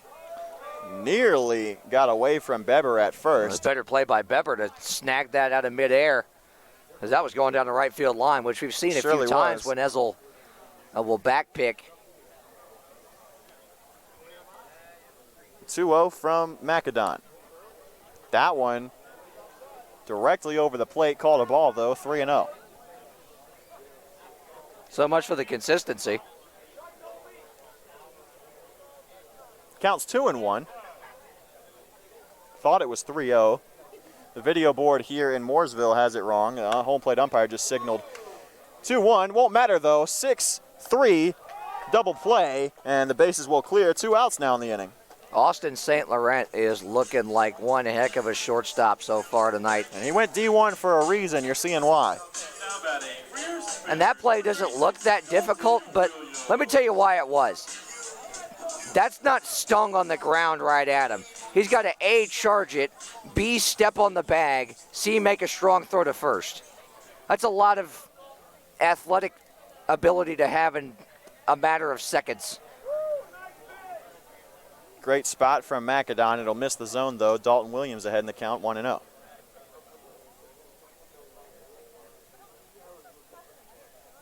Here's the pitch. That one misses low, 2-0.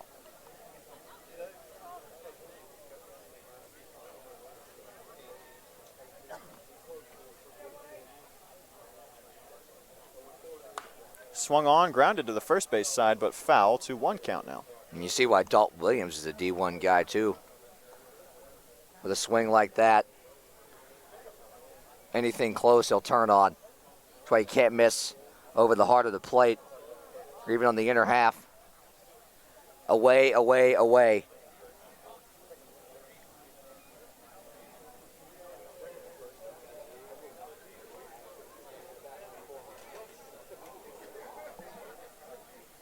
2-1. That one finds the zone, 2-2 count now. Macadon looks like he's found his stride after walking in 2 runs in the bottom of the third. Here's the 2-2.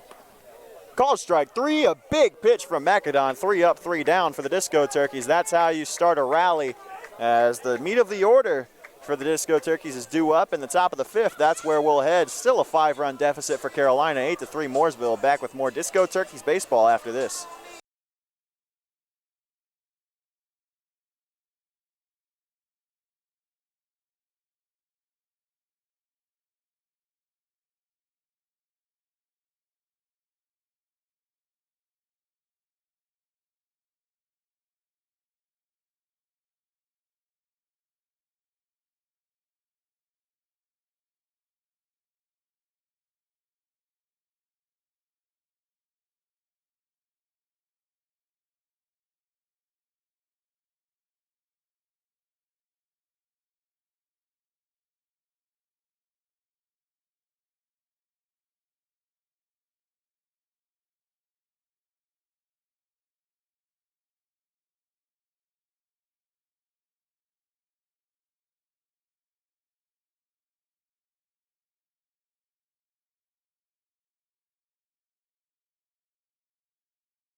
We'll bring you back here to the top of the 5th inning where Henry Kohler is stepping into the box for the Disco Turkeys.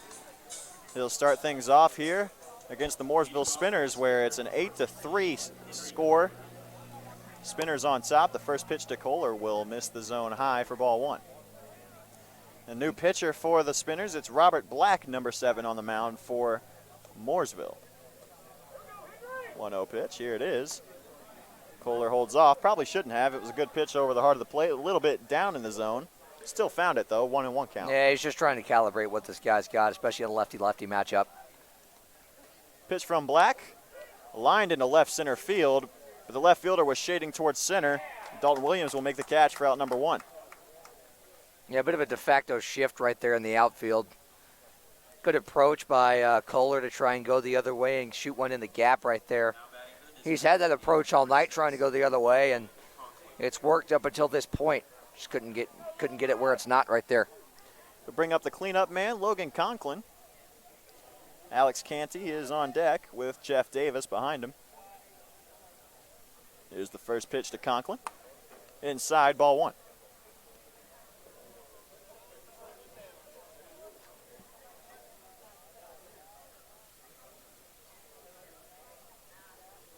Here's the 1-0. Swing and a miss from Conklin. He was looking to put that one over the short porch in left field. Instead, it evens the count. Why wouldn't you?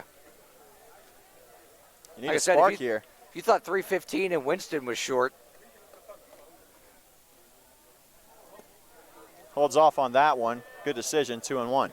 Yeah, it's a 5-run deficit, but you said it. You need a spark, and the one way to get a spark is a long ball. That's a surefire way to get the boys going. Here's the pitch. Called strike 2 on the inside half of the plate. Inside third of the plate, if that. Barely caught it. Here's the 2-2. Swung on and popped up. It's coming out of play, and it'll be unplayable for the first baseman. This count's still 2-2.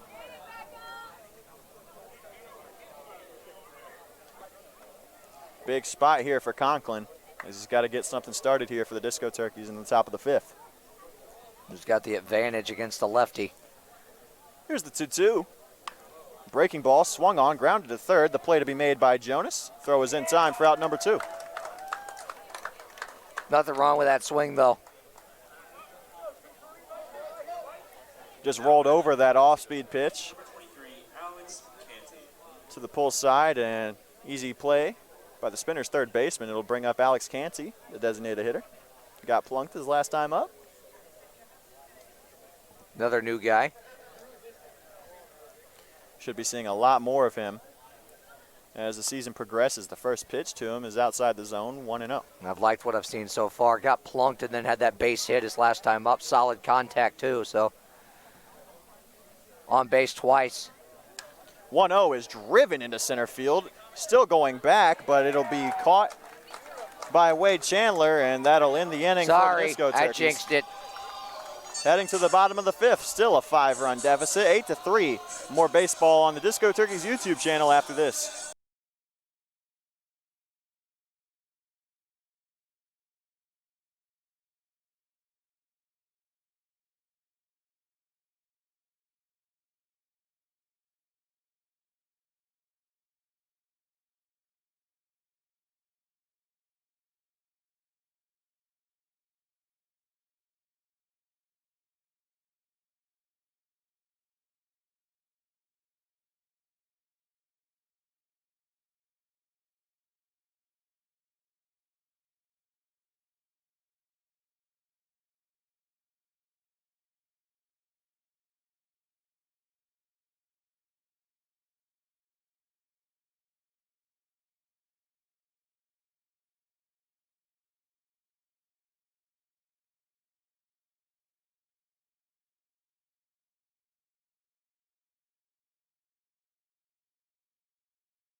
We'll bring you back here to the bottom of the 5th, where the Mooresville Spinners still hold on to a 5-run lead. 8-3 is the score. The first pitch from Macedon is in the zone, called strike 1, taken by James Henson.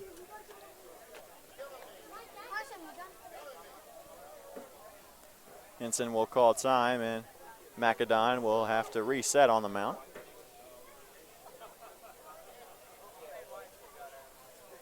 Here's the pitch. Taken again, similar spot to the called strike, this time called a ball. 1-1 count now to the Spinners' first baseman.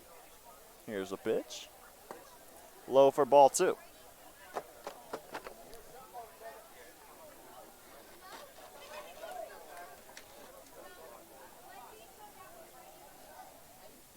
Two one. That one's inside easily. Ball 3. You didn't get that call on the 0-1 pitch. It gets in your head a little bit. Yeah, I was good. Yeah, I mean, it's throwing the command off for sure. Here it is, 3-1. That one will miss again. 4 straight balls thrown by Macedon, and it'll walk the leadoff man for Mooresville. Second straight inning, he's issued a leadoff walk. Spinners, number 26, Travis Watts. You know what they say about leadoff walks, Graham? They always find a way to score. Didn't last time around, as a double play by Austin St. Laurent helped the Disco Turkeys work out of it. Still not the way you want to start the inning, especially with the cleanup man, Travis Lott, at the dish. Yeah, for sure. Tainman had a leadoff walk a couple of innings ago that did find a way to score.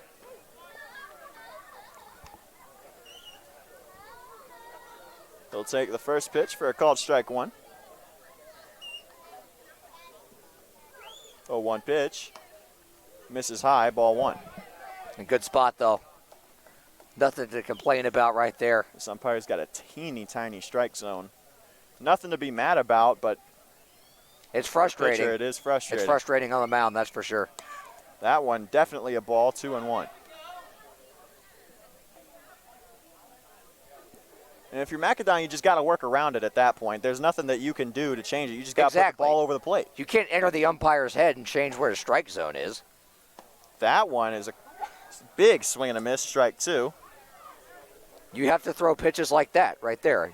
You have to execute, hit your marks, and if it's close and it doesn't go your way, then it's not your fault. There's nothing you can do about it. 2-2.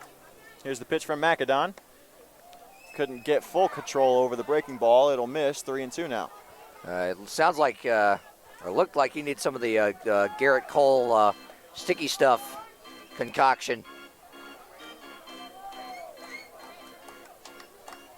Couldn't grip the breaking ball game. Here's the full count pitch. Driven into left field, and it'll drop for a base hit easily. Kohler will make the throw in, but it's 2 men aboard and no outs to start the bottom of the 5th. Yeah, that probably could have been a lot worse than the result it was. He's lucky he's getting the baseball back when you hang a breaking ball like that over the heart of the plate to a left-handed power hitter. And so it'll bring up the guy who started things for the Spinners in this one. Davis Turner, the designated hitter, went yard his first at-bat. And the Spinners haven't looked back since.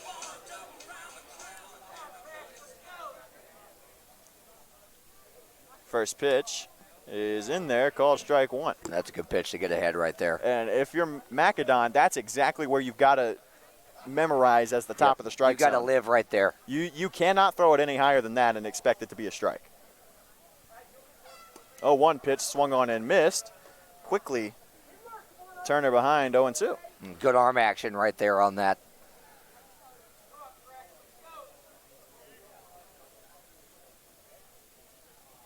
Oh, 2 pitch. Same spot as the first one. This time called a ball, 1-2. Feels like you've been using that terminology a lot. Same spot, different result. And that will speak for itself. 1-2 pitch. This time fouled off. Turner staying alive. I'll say this, the netting behind us, as far as what protects the residential area around, not nearly high enough. It's still very high. It's very high. It's just not high enough. Already seen a couple bounce off the siding over there across the street. Here's the 1-2. That one will sail over the glove of Ezel. Probably could have had a play at third if he wanted to. James Henson, was motoring for third on the wild pitch. And he was only about 2/3 of the way there by the time Ezel got the ball, but he chose to hold up. That carom, as you said, was pretty fortunate. I don't think he expected it to be as fortunate as it was. Exactly. As we said, this is a narrow backstop, but it'd be a different story if it was in the dirt as opposed to what that was, which was over everybody. 2-2 count. Here's the pitch. Inside ball 3. It's a pass ball. Wild pitch, whatever you want to call it. It's ball 3. Yeah, I'd probably score that a pass ball right there. That's one Ezel knows he should pick. Ezel's been having to work behind the plate. Ezel, excuse me. And you see Macadon on the mound going over his delivery. Yeah, you saw the last couple of times he had a little hitch in his giddy up right there to throw off his control. That one found the zone and drew a swing. Fouled off yet again by Turner. He switched something up real quick in his delivery. Hey, whatever works. I'm not complaining. Still no outs in the inning. 2 runners in scoring position. And a full count to the designated hitter, Davis Turner. Here's the pitch. And it's high for ball 4. Second walk of the inning. That's the one thing you could not afford to do right there was load the bases. And here comes head coach Kirk Cabana.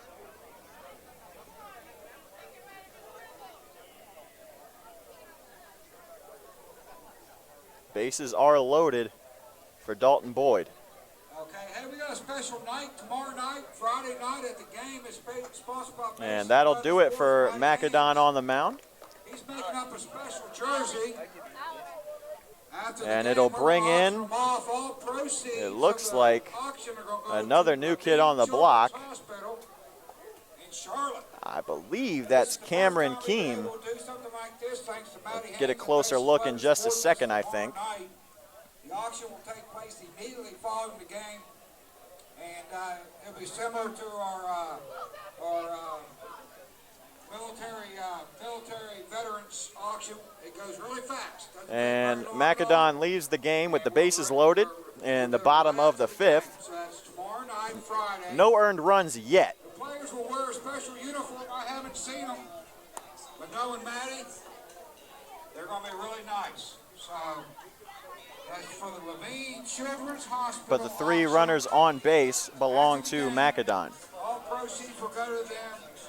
It's a great cause, great hospital. Come out and support it. It's going to be Chase Locklear on the mound, making his first appearance for the Disco Turkeys. Number 28 out there in sky blue.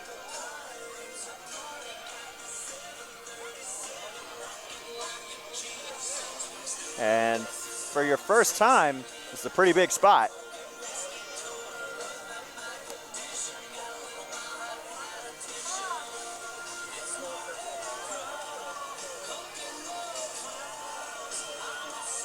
This has not been the way that the Disco Turkeys have wanted it to go so far.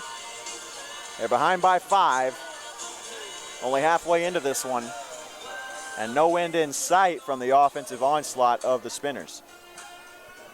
Well, if you're the Spinners, that's what you want, right? I mean, not a whole lot of games on their docket thus far, and trying to get these guys some at-bats. And it's a team that's looking for their first win on the season. They lost to Statesville to open up their campaign on Sunday, and then they tied the Greensboro Monarchs in Greensboro's first game in team history. Not the worst result for Greensboro against an SCBL team. A team we'll see a lot of this summer as they are in the Textile League. Greensboro is behind the ball in terms of getting their season started up. First time that Carolina will play Greensboro is next Thursday, the 17th of June. And then they'll play them twice in the homestand following. And then another time on July 4th, Saturday. And then 2 more times before the season's end. So a heavy dose of Greensboro before the end of the year for Carolina. Here's the pitch from Locklear. It's high for ball 1.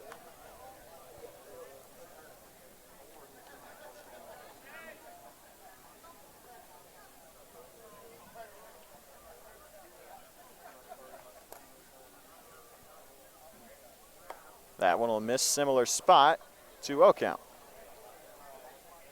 Now see what he's trying to do. I mean, trying to avoid what's plagued a lot of arms. The other 2 arms that have been thrown out there tonight for Carolina, which is missing into lefties. Here's the 2-0. That one's high again, ball 3. Now settle down right here. Got to follow through. At this point, he's aiming. He's not throwing. Therefore, he's not finishing the pitch. When you get into that mode, that's when you start missing high. 3-0. And quickly 4 balls and a run scored for Mooresville. It's 9-3 Mooresville. Not the start out of the pen you wanted. Throw 4 straight balls like that, and all 4 of them non-competitive pitches. Now batting for your spinners, number 12. Didn't come close to finding the zone. Let's see if things can change this time. Righty on righty matchup as Sam Walker, the shortstop, steps into the box. Here's the pitch to Walker. That one misses high again. Ball 5. You put walks in buckets, Graham, and here's why. As a coaching staff, you can live with walks where the pitches are closed and it's just a good at-bat by the hitter. He fouls off a couple of good pitches. You put that in bucket 1. Finally finding the strike zone is Locklear, evening the count at 1. Bucket 2, you put he tried to get in the chase and he didn't chase. Bucket 3 is the non-competitive pitch where nothing came close bucket. That's the not good bucket. And even worse is bucket number 4, where the walk brings in a run. And there have been 3 of those so far tonight for Carolina on the mound. Called strike 2 to Sam Walker. There's okay, there's not okay, there's bad, and then there's very, really very bad. Worst case scenario. The 1-2 grounded up the middle for St. Laurent. He'll pick it up, makes 1 out, and a good stretch from Beber will get out number 2 at first base, but it'll bring in a run to score. So the score now 10-3 Mooresville. Runner on third still. Important to get the 2 outs at that point. Exactly. That's exactly what you want, though. He got the ground ball. He got the 2 outs. You can live with the run at that point. You would trade the run for not 1 but 2 outs. You're trying to work out of a jam like that. So now Noah Love at the plate. And St. Laurent with another really good play up the middle. That one swung on and missed. First pitch dropped Noah Love nearly to a knee. I think he found it. Finally settling in is Chase Locklear. Again, his first appearance for the Disco Turkeys. I like the stuff. I like his motion. That changeup right there, if he can harness it, it's lethal. Part of some much-needed pitching depth for Carolina. The 0-1 pitch is popped up into Bermuda Triangle over there in right field. Sliding and unable to make the catch is Jeff Davis. Coming in to score is the runner on third, Davis Turner. And so it'll be a double for Noah Love, keeping his hot streak at the plate going after he went deep in the second. And so it'll now be 11-3 Mooresville in the bottom of the 5th. You got to tip your cap on that one. I mean, yeah, it's frustrating, but you made a good pitch. That's all that's You really got the fly ball you wanted. It just didn't Exactly. land where you wanted Exactly. it to. And that's been one of the differences tonight is that Mooresville has found gaps, Carolina has not. And it's not that Carolina hasn't hit the ball hard at this point. I mean, absolutely they're not. only getting out hit 6-4, but it's the free bases and it's the hard contact that's not finding holes on their end, and it's soft contact that's finding holes for the guys in white and teal.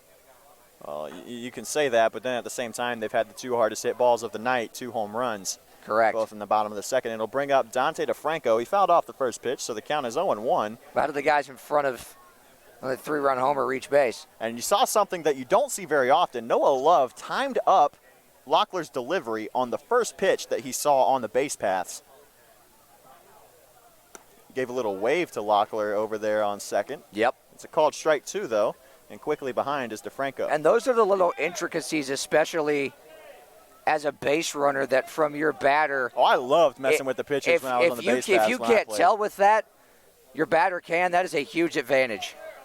Love was often running for third, but Ezel able to pick it up towards the spinner's dugout. He was ready to gun him down, too. It was going to be out number 3, so Love smart to stay at second. The count's 1-2 for DeFranco now. Cocked that thing back and was ready to fire. He's got an arm. We know that. Everybody we've seen behind the dish for the Disco Turkeys so far this season has an arm. Best I've seen is Logan Conklin. That's for sure. He went into another level against the Locos. That one's over the head of Austin St. Laurent into the gap. Should be 2. The throw to second. Coming in to score is Love, and Conklin probably shouldn't have cut that one off. Nope. St. Laurent probably had a tag play at second, but Dante DeFranco will switch places with Noah Love out there at second. It'll bring in another run from Mooresville. The score is 12-3 here in the bottom of the 5th. Disco Turkeys down 9. It would have gotten to second on a hop, maybe 2, but still that might have been enough to get him. And Conklin, as you said, made the wrong decision in cutting that one off, because that was a good play in center by Tubbs to cut that thing off in the gap, or so he thought, hold him to a single. So only the 6th hit of the night for the Spinners, yet they have 12 runs up on the board. They'll call a balk. So officially no pitch, but it'll advance DeFranco to third. Everything bad that could possibly happen tonight, it's happened. Now you throw a balk into the equation. Officially the first pitch to Chandler on the way. He'll hold off, so the count stays 1-0. 4 in the second, 4 in the third, 4 in the fifth.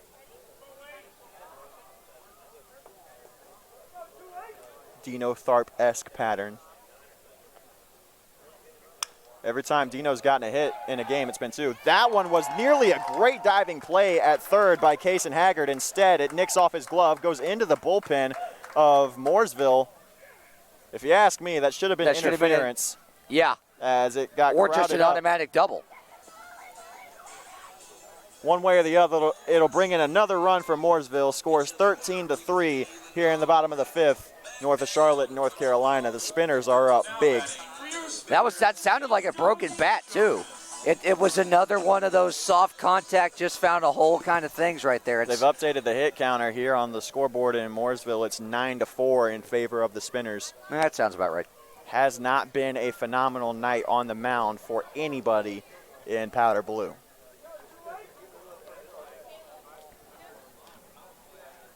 Pitching has been one of the big weaknesses for the Disco Turkeys so far this year. That one found its way to the backstop, and advancing his way to third will be Wade Chandler. It's been free bases, and then that right there, wild pitches. Still 2 outs in the bottom of the 5th. Dosey Jonas is on the right-handed batter's box. Go ahead, Brett. Walks, wild pitches. Any free 90 feet becomes an issue, and, seeing that to a T tonight. That one straight up, right towards us, in playable territory, and Ezel will make the catch for out number 3. But a lot of runs up on the board. It's 13-3. Mooresville is up 10. We'll head to the top of the 6th with more Disco Turkeys baseball after this.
Leading off for the Disco Turkeys in the top of the 6th is going to be the right fielder, Jeff Davis. Grounded into a double play his last and first time up. 0 for 1. Disco Turkeys down 10, their largest deficit of the season. Called strike 1 will start things out to Davis. Davis has a 4-game hitting streak at stake. The 0-1 pitch will bounce his way to the plate, even things up. I had to knock on wood real quick, make sure you didn't give him the old announcer's jinx. Big swing and a miss from Davis on that one, and it's 1-2. Had a good cut, though. Still got that teal armband. The Reagan Raider strikes out looking to start things in the top of the 6th for Carolina on a pitch that was at the ankles. It's 1 out here. Okay, if we get 3 up, 3 down, this thing is $5 off souvenirs. That's 1 out. That's 1 out. So it'll be Christian Ezel stepping into the box for the Disco Turkeys. The catcher has had to work back behind the plate tonight.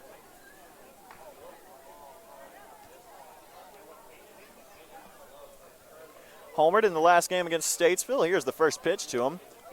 Looking to do it again, but he whiffs on it 0-1. Now batting for the Disco Turkeys, number 10, Christian Ezel.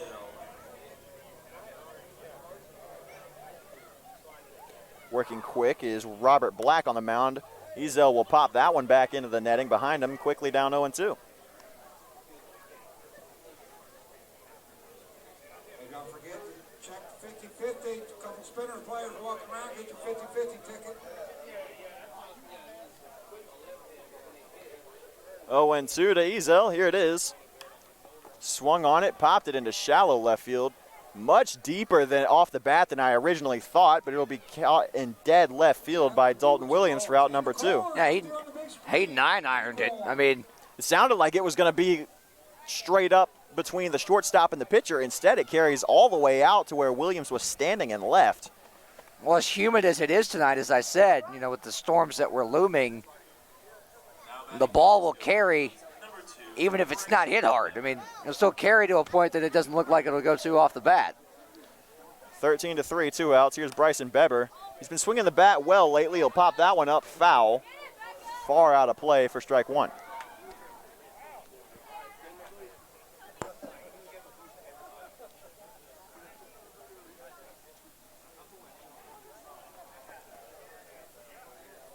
Beber has reached base every time he's been up to the plate so far in this one.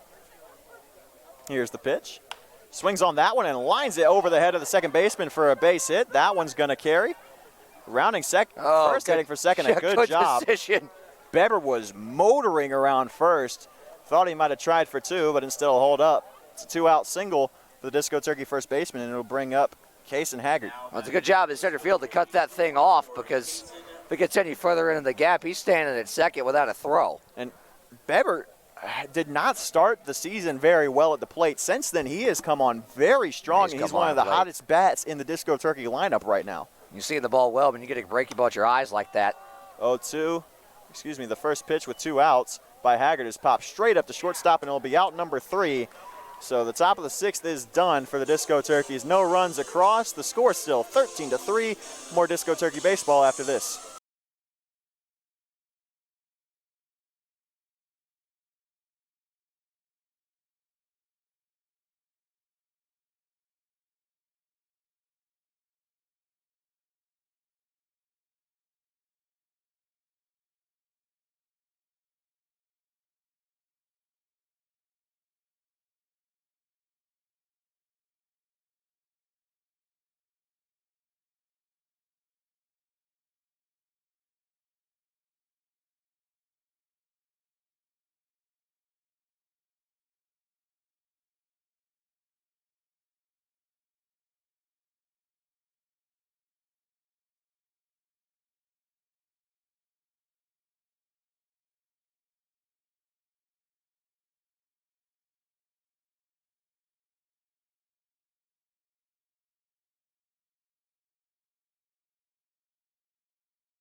We'll bring things back here to Mooresville, North Carolina at Moore Park, where the Spinners' hometown team have jumped out to a 13-3 lead over the Carolina Disco Turkeys.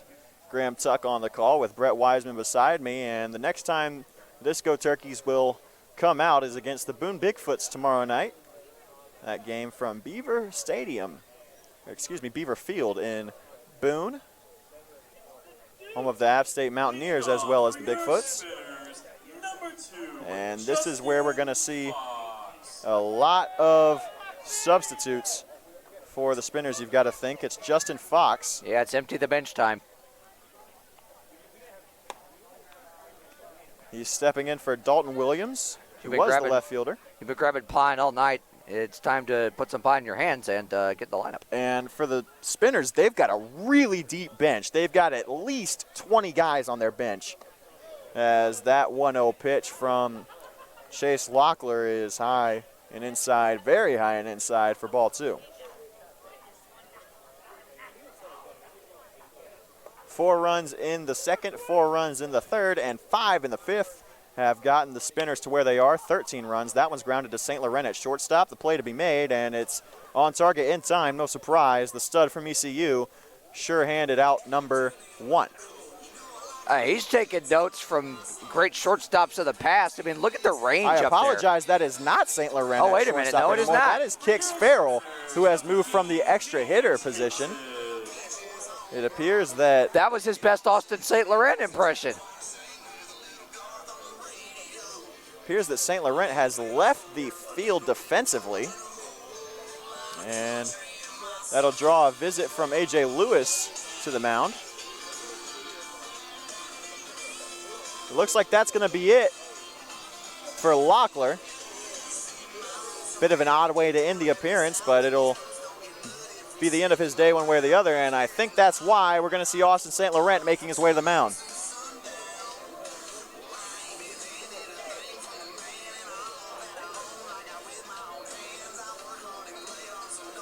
So we've seen him flash the leather in the infield. Now we're going to see him hopefully throw some heat on the mound.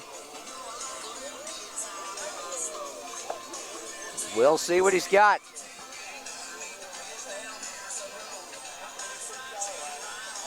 Will be the first time we've seen somebody come in from position player. The position players actually pitched very well. The position players have the lowest ERA on the club right now. Jeff Davis with an ERA of 0 through 1 inning pitch. Same thing for Dion Tubbs. The speedy outfielders making an impact with their arms on the bump, too. So for St. Laurent, this will be his first pitching appearance since high school. I gotta say, he's looked, from what I'm seeing in warm-up, he looks like he's done it before. He looks pretty darn good out there. St. Laurent from Elon, North Carolina, and Western Alamance High School. And AC Plum and company have made their way behind home plate again to jack out the radar gun.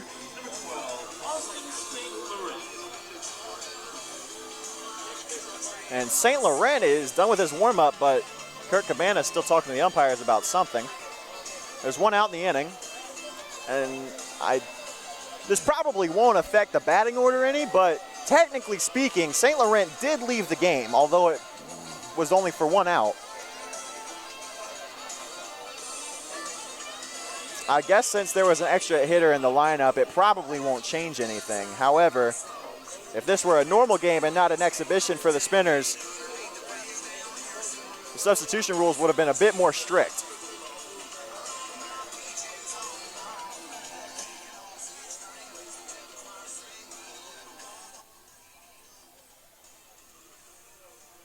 So it'll bring up James Hinson for the Mooresville Spinners. He's had a pretty good day at the plate so far. Let's see if he can keep things going here for the Spinners. Big hack on the first pitch, and it'll be an 0-1 count. First pitch from St. Laurent is a swinging strike. Here's the second one. That one's in the dirt, ball 1. Good velocity, though. I like that. Now, how can you not? Like I said, he looks like he's done it before. Interesting to see what the radar gun says over there behind home plate. Probably low 90s at the least. That one's grounded back up the middle. St. Laurent couldn't get to it. Instead, it's Farrell making the play at short. The throw led Beber, but a phenomenal stretch over there at first will be in time for out number two. That's got to be at least the fourth or fifth time I've seen Beber make a stretch like that over there at first in the last couple of days. We need to go ask Bryson Beber if he has a background in gymnastics. Wouldn't be surprised. I would not be shocked in the slightest. Because those plays look painful from here, but he's making them, A, look not so, B, incredibly easy. Definitely one of his talents over there at first. And it'll be Travis Lott stepping into the box. He'll rope that one over the head of Logan Conklin. First pitch single to center field, and Dion Tubbs will make the throw in. Travis Lott, that cleanup spot, and the rest of the order behind him has had a pretty good day at the plate so far, I'd say. Yeah, you could say that. Still 2 outs here in the bottom of the 6th. And it'll be Davis Turner, a designated hitter who St. Laurent has to try to work his way around.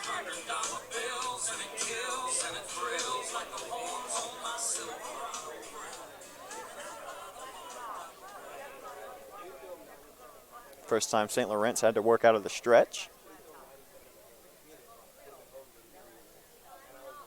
Here it is. Big swing and a miss on a fastball that just blew by Turner, and it's strike one.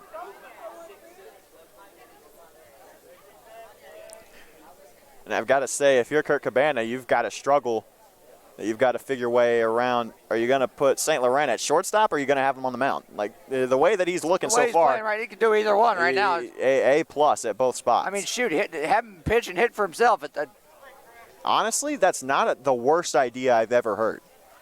A lot of people forget that you can use the designated hitter on someone other than the pitcher. It's just not done very often. 1-1 count to Turner. Lott on first, 2 outs. Here's the pitch. Swung on and missed by Turner. Strike 2.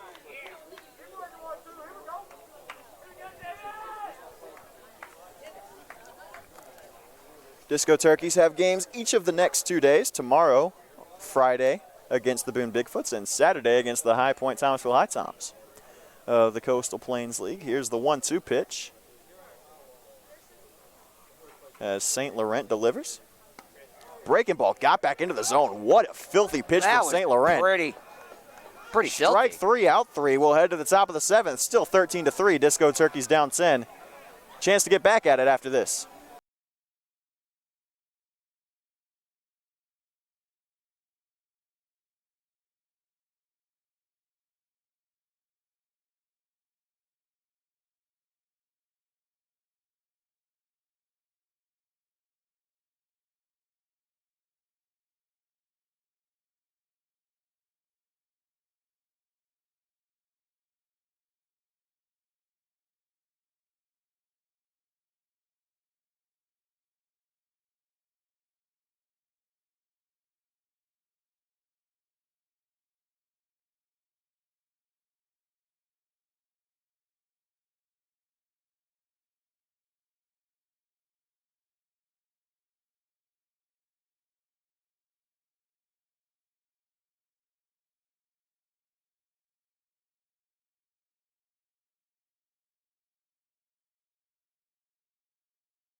It'll be Kix Farrell leading things off. He's moved from the extra hitter spot to shortstop as we start things off in the top of the 7th. Disco Turkey still down by 10. 13-3 is the Mooresville lead. St. Laurent doing work on the mound in the last half inning. First pitch to Farrell will be popped up straight over our heads, and it'll land behind us. Nothing but strike one. Approach right now down in the ball game like this is get on base, have good at-bats, something to build off of. Quality at-bats are the first priority. That one to Farrell. Missed the zone, 1-1.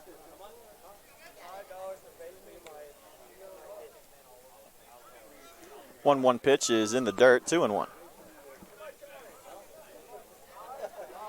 We've seen good at-bats from the new guys so far tonight, so I've liked what I've seen.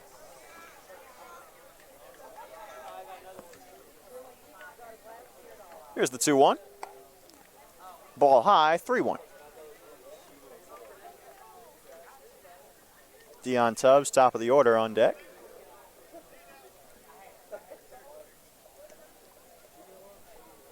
Here's the pitch. That one swung on. Would have gone a long way if he had gotten a hold of it, but instead it's fouled back into the netting. 2-2. 3-2. I will give credit to the experienced and vigilant fans behind the plate who know there's a net in front of them, therefore don't flinch. Full count pitch. High for ball 4. Farrell will take his base, and the top of the order will come up for the Disco Turkeys. That's the way you want to start off the inning right there. Like I said, you just want quality ABs at this point, Graham. Lay off some breaking balls up like that in a spot where a lot of times you're just looking to drive one and get yourself going. You can get the rest of the team going by taking a good at-bat like that, and you prove to yourself that you're seeing the ball well. Ball high, first pitch to Dion Tubbs. It'll put the count at 1-0. So you got to wonder. The designated hitter did apply to the pitcher until St. Laurent came to the mound. Correct. Kix Farrell was the extra hitter. He moved to shortstop. His spot in the order did not change. So there's still 10 men in the order. There are still 10 men in the order. However, who does the designated hitter apply to now? Because Austin St. Laurent is still on deck right now in his number 2 spot that he originated in. So the designated hitter is not applied to St. Laurent, who's pitching now. So are there 2 DHs now? I guess we'll find out because, to the best of our knowledge, Alex Canty is still the designated hitter. There's still 10 men in the order. But the designated hitter does not apply to the pitcher's position anymore. So what position player is not going to find his way to the batter's box? That would be the only thing. The one position player cannot hit. I'm going to be honest. I really expected to see St. Laurent as pitcher only at this point. Exactly, or something else of the likes where they kill the DH. Right. One way or the other, Farrell or St. Laurent should not be, one of the two should not be in their original spot in the order.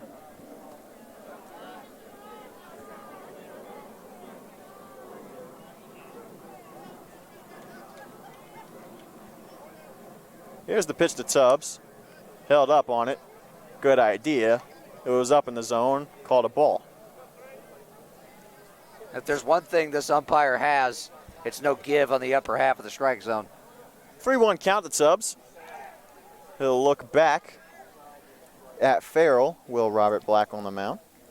Wouldn't be surprised if we start seeing some action down in the spinner bullpen here soon. There's somebody in catcher's gear down there, but nobody's throwing. Warming him up. 3-1 count still. Here's the pitch. Ball high. Tubbs will be aboard. First 2 base runners on for the Disco Turkeys. And possibly in business with no outs in the inning. And the good part of the order still due up. Like I said, you just want good at-bats to build off of and get back-to-back walks. Now you get to the middle of the order now coming up. So it'll be St. Laurent with a runner in scoring position. It'll fan on that first pitch, 0-1. Yeah, it's a good swing, though. Only problem was he pulled his head off of it just a little bit. There was late movement on that. Looked like a 2-seamer Opportunity to help himself out. 0-1, here it is. Popped up, should be an easy out to be made by the third baseman in foul territory. He'll turn himself around back into fair territory, and the play will be made by the shortstop, Sam Walker, for out number 1. Nobody got a good read on that, not even us.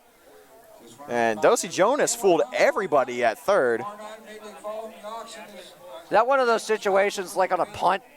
You get two guys back there, the one guy fakes. I don't think that's what they tried to do. I'll put it that way.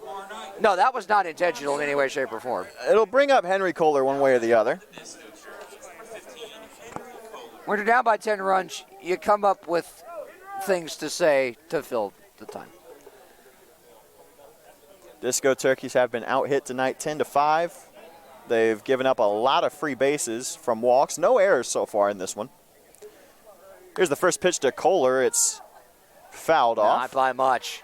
Lined that one sharply to the first base line. Would have certainly been one run across had it stayed fair. Of everybody in the lineup tonight, he's probably had the best swings. Oh, for sure. Overall. Honestly, if you line that one down the first base line, Tubbs is probably scoring from first on that. Oh, yeah. He won't be very far behind no. Farrell. So score could be 13-5. However, it stays 13-3 with an 0-1 count. That pitch to Kohler, a breaking ball that gets back into the zone. That folded 0-2. him completely. I mean, if he's sitting on that thing, he's cranking it into the tree line down there. But he wasn't. So he's behind 0-2. Still got one out here. Double play, still a possibility for the Spinners. But Kohler has not hit a lot of ground balls so far this season. Here's the pitch. Lost control of the breaking ball. 1-2 now.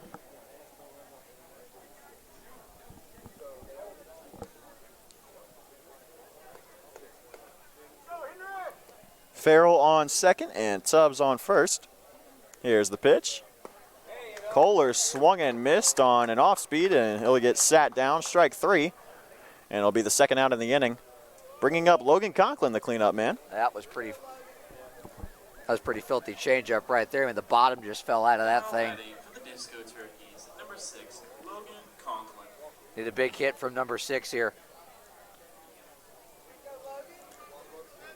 One runner in scoring position, and with Dion Tubbs on first, that's basically scoring position for him. Exactly.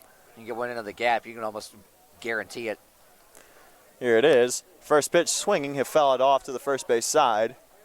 0-1.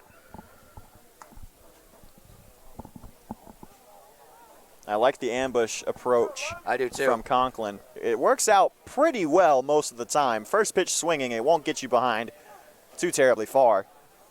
And a lot of times it's the best pitch you'll see in the plate appearance. Here's the 0-1. That one's high and a little bit outside as well, 1-1. What does that show you right there? First pitch, he sees a good pitch, he fights it off. Second one, he's looking to drive the ball, but he's just one enough lay off of it. Shows you've seen the ball well. 1-1, here it is. Swung on and the bat flew out of his hand and broke on the backstop. Can honestly say I've never seen that one before. That's dangerous. So mark that off our bingo for the summer, Ram. A bat that breaks not on the swing, not on contact. And but that's the second time that Conklin has let a bat fly out of his hand. And he's wearing batting gloves. What? It's a wood bat. It's not like there's lizard skins on there or anything. Well, true, but, the way they make those batting gloves these days. It's basically football gloves at the point of this. Now, it's basically stick 'em is what it is. It's what Garrett Cole puts on his fingers to pitch. One way or the other, it's 1-2. Like I just stepped on past that one. Here's the pitch. It's high, ball 2, even count. Well, it's one thing Conklin's good at other than being a good hitter, it's breaking bats. That is true. I think that's at least the second or third. At least the third. Breaking ball almost got back into the top of the zone. But as it has been all night, up there around the letters is not a strike. And the count goes to full. This would be a big walk for Conklin and the Disco Turkeys if it can come to fruition. I think our umpire's getting paid by the hour. Off and running is everybody. That one will be fouled back into the umpire. Count will stay full. And Tubbs and Farrell will go back to their spots. He appears to be okay. Umpires are tough people, just like catchers.